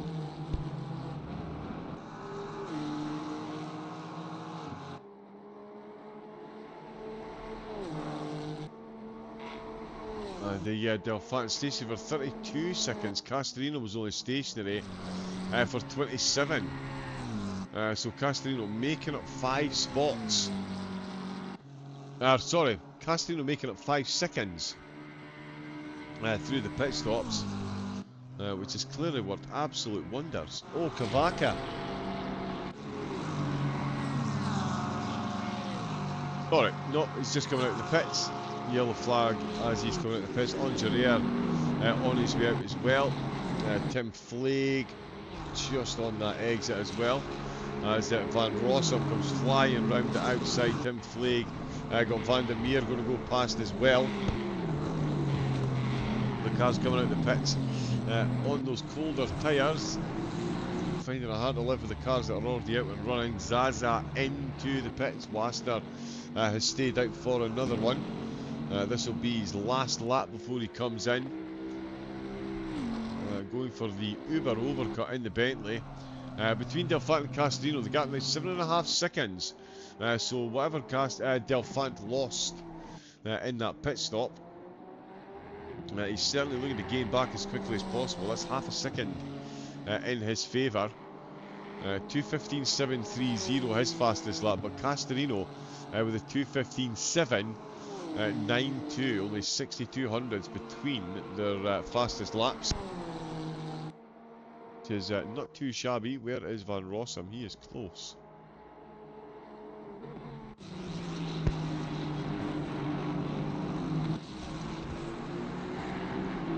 Yeah, Angelier and Van der Meer very close there. A couple of follows coming in.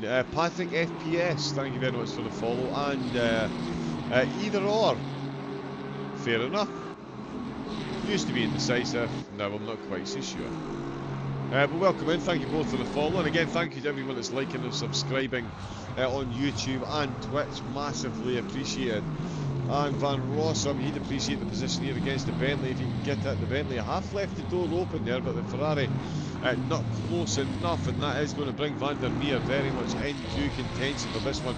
You can see how close he's getting out with the last chicane. He's got no choice but to go for the move. He's been shown the inside line, which he obligingly takes. Can he get the run? The Bentley's going to help him defend this one here, as the Ferrari has to fall back into line, and that is Van der Meer getting the move done.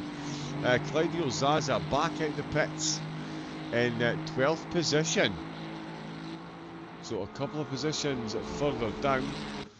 Delphant has got that gap back up to 8 seconds. It's very close there as Wassner comes in to take his mandatory pit stop. So we will see where he comes back out. I tell you what, Boothby up to 8th position. That is some drive. Castorino's up 19 to 3rd. Boothby up 20 to 8th. In fact, he might even be ahead of Sasha Wassner. Wassner in the pits just as the pit window closes, so he's timed that to absolute perfection. Boucher up 10, Kreuzelberg up 10 so far, Karakis up 11, but only 16th at the minute. We've only got 28 cars left in, so we have lost 2 drivers. Samir Foch, definitely one of them. Again, the bad luck that he has is just, yeah, it is beyond compare in my humble opinion. I don't think I've ever seen anyone have the streak of bad luck that he's had. Let's see, George Boothby looking to continue his solid charge into the top 10. Is a top 5 on the cars for Boothby and the Lexus. He's got another position there for the taking. It's Pierre Neuvelar's McLaren unable to match pace with the Lexus, and that is Boothby up to 7th position.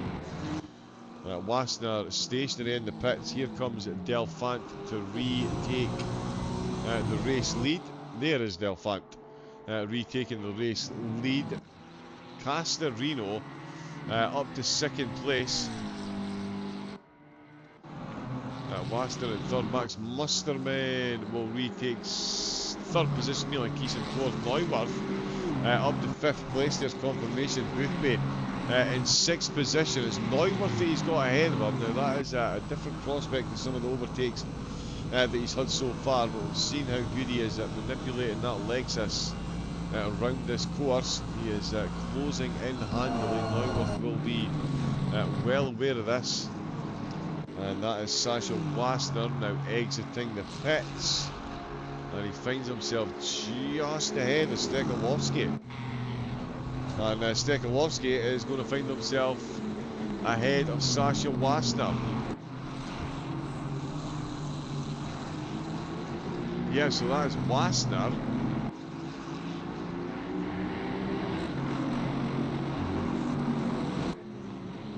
17th position, so he's actually lost 3 so far over the race. Karakis confirmed 14th, up 13 places. George Boothby up 22 spots to 6th position, and of course Amadeo Castorino up 20 positions from 22nd to 2nd. An incredible drive. Boothby, I'm sure he will feel he's not done yet. Baltic Neuwerth will happily fend him off for as long as possible. Out with Stavel, that Lexus looking like it's on absolute ice skates there with the extra steering that's being put in by Boothby at the moment. And it is going to be close. He's going to be too close, ironically, before Blanchimont. He's managed to hold that absolutely incredibly well. He's thinking about popping on the slipstream now, with squeezing him over onto the outside line. He's going to give Boothby the middle. No, it's not on the way through. Doy Villar almost finding himself off track there. He's lost a lot of time with these two drivers, so they can concentrate on the feud they're having. Into La Source has Boothby got the run. He's certainly got his front wheel alongside the back wheel. He's got the inside line. They're perfectly side by side. Boothby on the inside, and the Lexus on the exit gets the job done. That is Boothby up to 5th position. The 255 competition driver really has got his money's worth out with this race.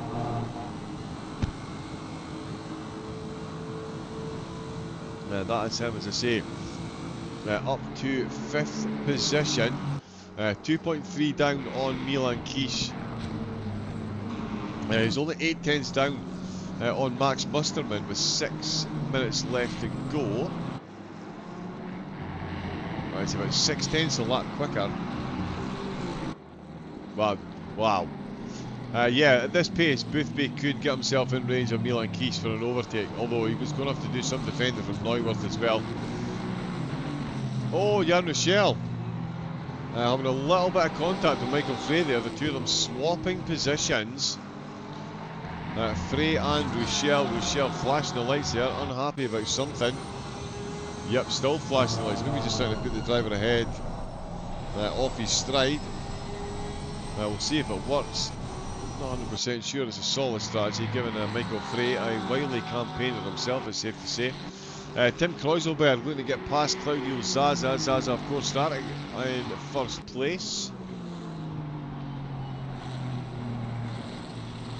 Now in 12th, we've also got Ongerer looking to get past Van der Meer, and Tim Fleig looking to get past Van Rossum late in the race. Kluderman and Nierke Sav having themselves a bit of a battle just outside the top 20. Fleig and Van Rossum. Van Rossum back to where he started, actually, in 20th position. So nothing gained, nothing lost for Van Rossum, the only driver in the race to still be where he started. Out of the 20, well, we've got 27 cars left on track. Andrea Grande been in the pits for quite some time now, it's safe to say. Quite a few laps down. Oh, since the end of lap 1, in fact. So hasn't been seen since then. Boothby improving on the fastest lap with 2:15.510, and in fact Doy Villard doing Boothby huge favours here.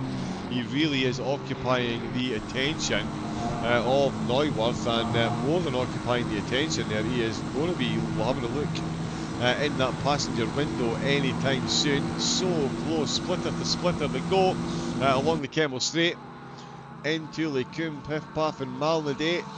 And it is Wojtek Neuwirth that does hold on to position for the minute. No, he's done well. That looked like a slight misjudgment on the way through there. But nope, he's held the position. I'm going to say for the moment, Claudio Zaza finds himself overtaken by Grantis Karekis. Kreuzelberg went through as well. Karekis with a slight off-track excursion, but has survived. Jan Boucher back to 15th position. Where he started, so my apologies.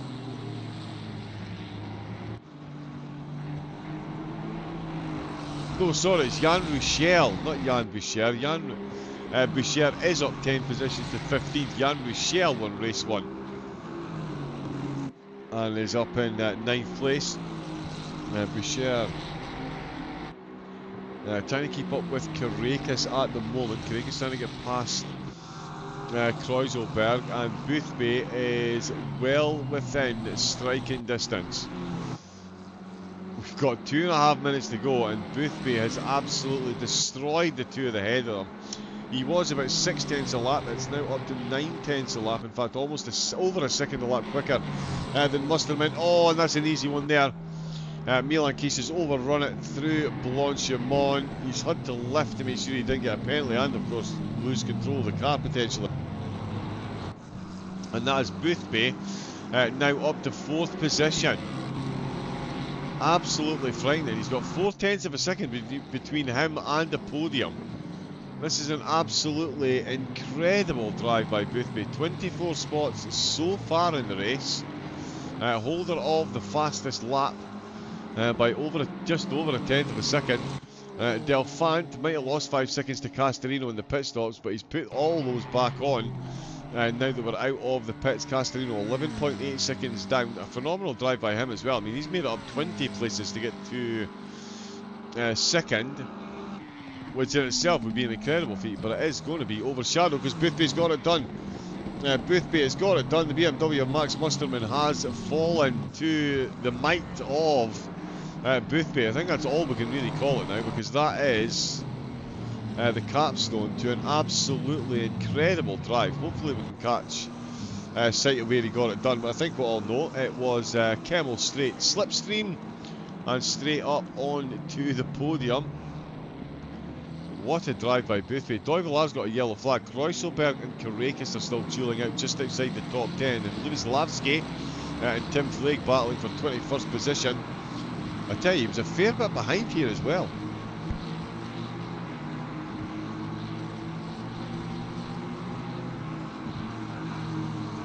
Absolutely all the momentum going the way of Boothby there. And that is the leader on the final lap. And that is Eric Delphant. Oh, now is he on the final lap? This is going to be another one. I think he's going to cross and get time for another one. Let's see what Doivelar is doing at the minute. Not quite close enough to Neuwirth at the minute. We'll keep an eye on Delphant across the line just in case that was the final lap. Nope, he's got 10 seconds, so yeah, he is going to get another lap. We'll just make sure. There we go, so that was one lap early. Boothby 3.8 seconds down on Castorino. He was 1.1 seconds in Castorino on that previous lap. Another couple of laps. And Castorino's second place could be in trouble. An almighty drive by the two of them. 45 places combined they've made up. And in fact, the three drivers on the podium have a combined 48 places.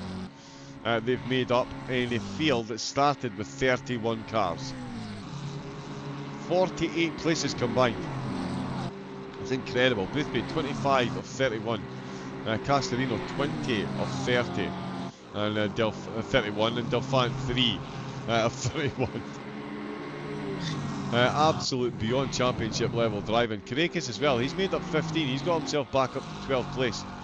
So good recovery after race number 1. And yeah, Sasha Blaster, he's ended up down 3 positions. Cavacca gets overtaken late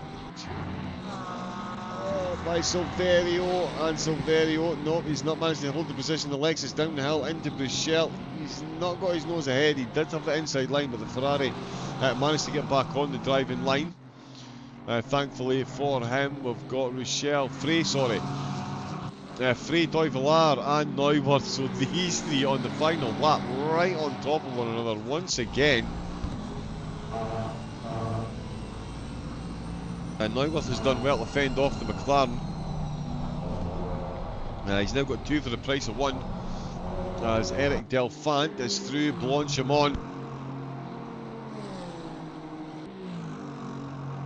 18 laps of perfection for Eric Delphant, and the NRG Sim Racing Honda is going to bring home an absolutely solid win here at race number 2 from round number 1 of the CaseKing.de Pro Series here at LFM. These drivers really do put the pro in pro, and Delphant with a big wiggle across the line. He'll be grinning ear to ear. What a drive that was after race 1, and again, second and third. Not too bad at all from these drivers. 45 spots between them. Amadeo Castorino claiming 20 of those to finish in second, and George Boothby claiming 25 spots to finish on the podium. Max Musterman in 4th place, Milan Kies in 5th, with Neuwirth in 6th, Doivelar in 7th, and Frey in 8th. Jan Ruchel got himself up to 9th place, with João Cavaca Sneaking his way into the top 10. Silverio dropped 5 places down to 11th at Carrera, up 15 spots to get himself to 12th. We'll get the full results in a moment or two, but huge congratulations once again to Eric Delfant. Absolutely incredible drive from the NRG Sim Racing driver to bring home a well-deserved race one. Lost 5 seconds through the pit stops. Let me make sure that's all set up this time. Lost 5 seconds through the pit stops to Castorino, but it wasn't enough for Castorino to be able to close that gap. He eventually finished at 13 seconds behind. Boothby only 2.3 seconds behind Castorino. Absolutely incredible. That really does lay down a marker for the rest of the season. I'll tell you what, if you're a driver in this series, I think we all know who the big guns are.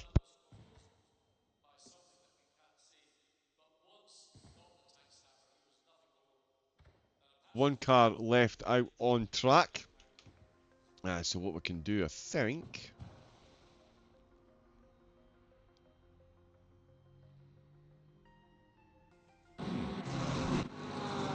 Okay, yep, it did work. My apologies. There we go. We'll get the results up on screen in a moment. There we go.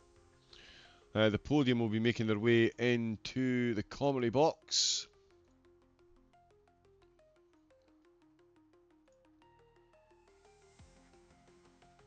There we go. And straight into the interviews we will go. It is the man, the myth, the legend, quite frankly. 25 positions in the top split at LFM to find himself on the podium.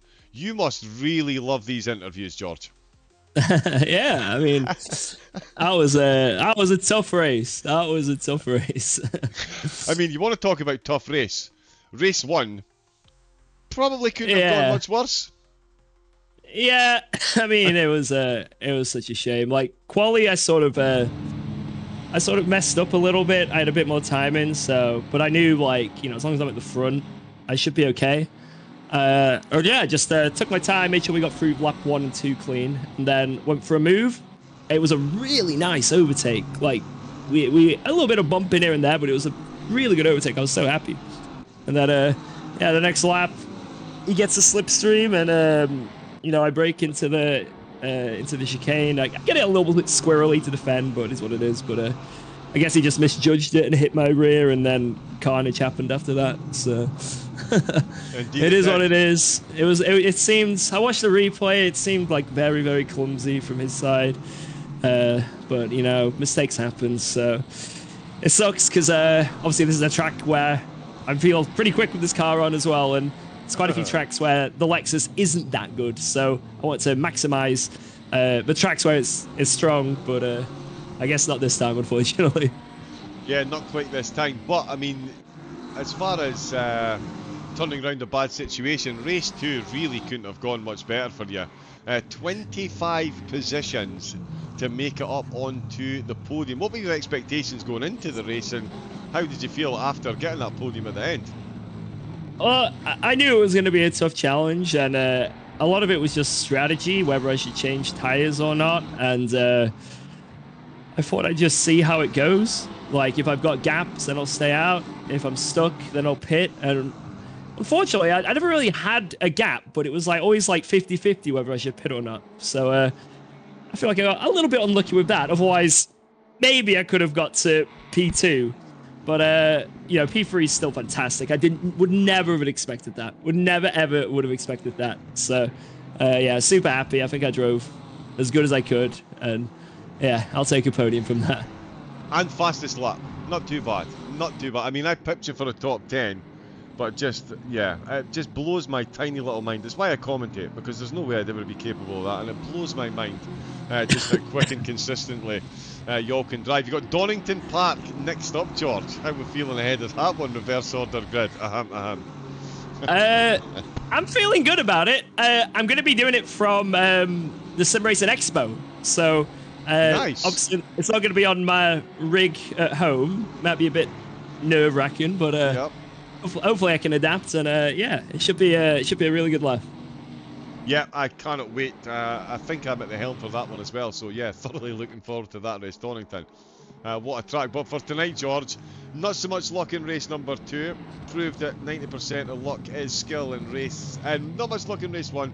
Proved that 90% of luck is skill in race 2 with that podium. Congratulations once again, and all the best going into Donington next week. Thank you very much, man. I appreciate it. There we go then, folks. That was George Boothby, brought home a podium. Did someone mention 25 positions? Not to be outdone though, making up a monster. Good because I gained the 20 position, but yeah, still not the best at the end in terms of points because race 1 was quite bad, but it happens. Indeed it does, yeah, and in race number 2, absolutely incredible driving. I did notice your pit time, 27 seconds, no tyres for Amadeo in race 2, I'm guessing.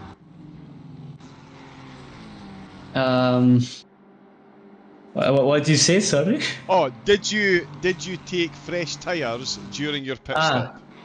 No, I didn't change the tires. I just went for refuel, so it was a bit faster and had the chance to overtake some people on the pit, basically. So I have clean air, and it actually worked. I mean, the best result as possible was P2 because in any case, Del Fante wasn't catchable. And yeah, also I wanted to test how was the car on tire wear in race 2 since I never raced that format and I never drove that car, so at that point I just wanted to take information on the car behavior as well. Okay. Yeah, I mean, it was an incredible race, and I asked George as well, what was your expectations going into the race, and obviously how happy were you bringing home that big podium at the end? I mean,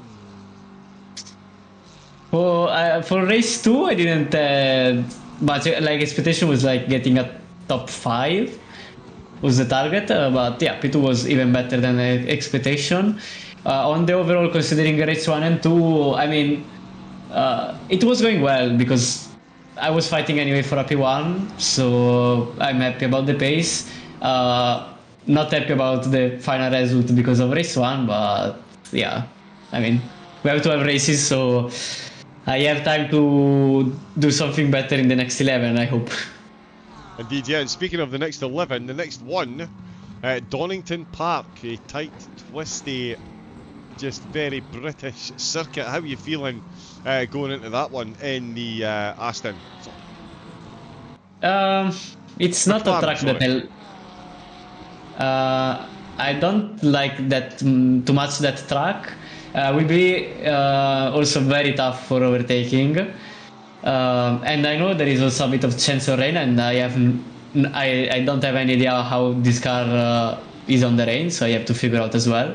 So I don't really know what to expect, but I don't think it will be one of my favorite rounds, let's say. No. Well, as you say, there's still plenty of races ahead, and after tonight's performance, I think yourself, Boothby and Del Fante have definitely put the rest of the grid on notice. So huge congratulations on the turnaround tonight and that podium in race number 2, and absolute best of luck at Donington next week, Amadeo. Yeah, thank you. Good night. Good night. There we go then, race fans. That was Amadeo Castorino, and he has been patiently, or impatiently perhaps, waiting in the interview box. It is our race number 2 winner, another driver that had a difficult race number 1, found himself outside the top 10, but starting in 4th place, and just as I called it, he was a hot favourite for the race win and does in fact bring home the top spot. Mr. Eric Del Fante, congratulations on race number 2 there, Eric. A solid win after a difficult race 1. Good evening, guys. Thank you. I can say I started in the same position in race 1 and race 2, and it went a lot better in race 2. Unfortunately, in race 1 I couldn't avoid the massive incident in lap 1. But then, yeah, I didn't have much damage, so I recovered a bit. I finished the race P12, and also in front it happened a bit of chaos. and yeah, I could have started. I started before for race 2, and yeah, I managed to overtake the guys in front in the first lap. And yeah, then it was just managing the pace and to stay focused, because the car is very sketchy, so it's easy to do a big mistake. Indeed it is, yeah. Us mere mortals call that esports setups. So no sympathy for you, Eric, because if you've got the talent to drive those, then quite frankly, yeah, it's alien level stuff. For race 2, how did you feel going into that? I mean, starting in 4th place, no disrespect to the drivers around you in those positions, but in race 1 you were about almost a second and a half quicker than some of those drivers for lap time. So going into race 2, starting from that 4th place with the drivers around, bit of confidence surely for a solid crack at a race win is the sentence I'm trying to form there. Yeah, I know I was in a very good position. Yeah, I was just trying to not force too much, to take my time, to overtake without risk. And yeah, like I said, to manage the pace. And yeah, I was a bit scared also for my connection, because my ping was a bit high, but in the second half of the race it was fine, and yeah, I managed to take the win, and I'm very happy because it's my first win in a bit of time. I think in the last season I didn't win a race, so it's from the season before. Wow, yeah, right enough actually. Yeah. Yeah, I mean, yeah, top split. It's top split for a reason, that's for sure. We had Spa tonight. I've just asked the other drivers as well. We've got Donington next week, a quintessentially British track, nice and tight and twisty. How are you feeling going into that one? I didn't ride Donington a lot on this game, but I remember I did some races with this car, and it was very nice to drive. So I'm looking forward to it, and we will see if I have the pace to repeat this result and maybe do even better. Yeah, indeed. Yeah, back-to-back wins. Somebody's got to do it this season at least once, and yeah, any U3 drivers on the podium more than capable. So no surprise from me if you actually pull that off. So yeah, but yeah, for tonight, phenomenal couple of results there. Great recovery in race number 1, and of course bringing home top points in race number 2, Eric. So massive congratulations once again, and all the best for the rest of the season and Donington next week. So much, and to say a big thanks also to my team for the support, and yeah, we hope for a lot of good races in this championship. Thank you. Indeed, yep, that's exactly what we're hoping to as well, Eric. So we're all on the same page. So thank you once again. Thank you, Vic. There we go then, race fans. That was Eric Delphant, winner of round number 1, race number 2, the 40-minute reverse order grid. Strikes fear in the hearts of pros worldwide when it's Delphant that comes out with the top spot and some good points going into round number 2.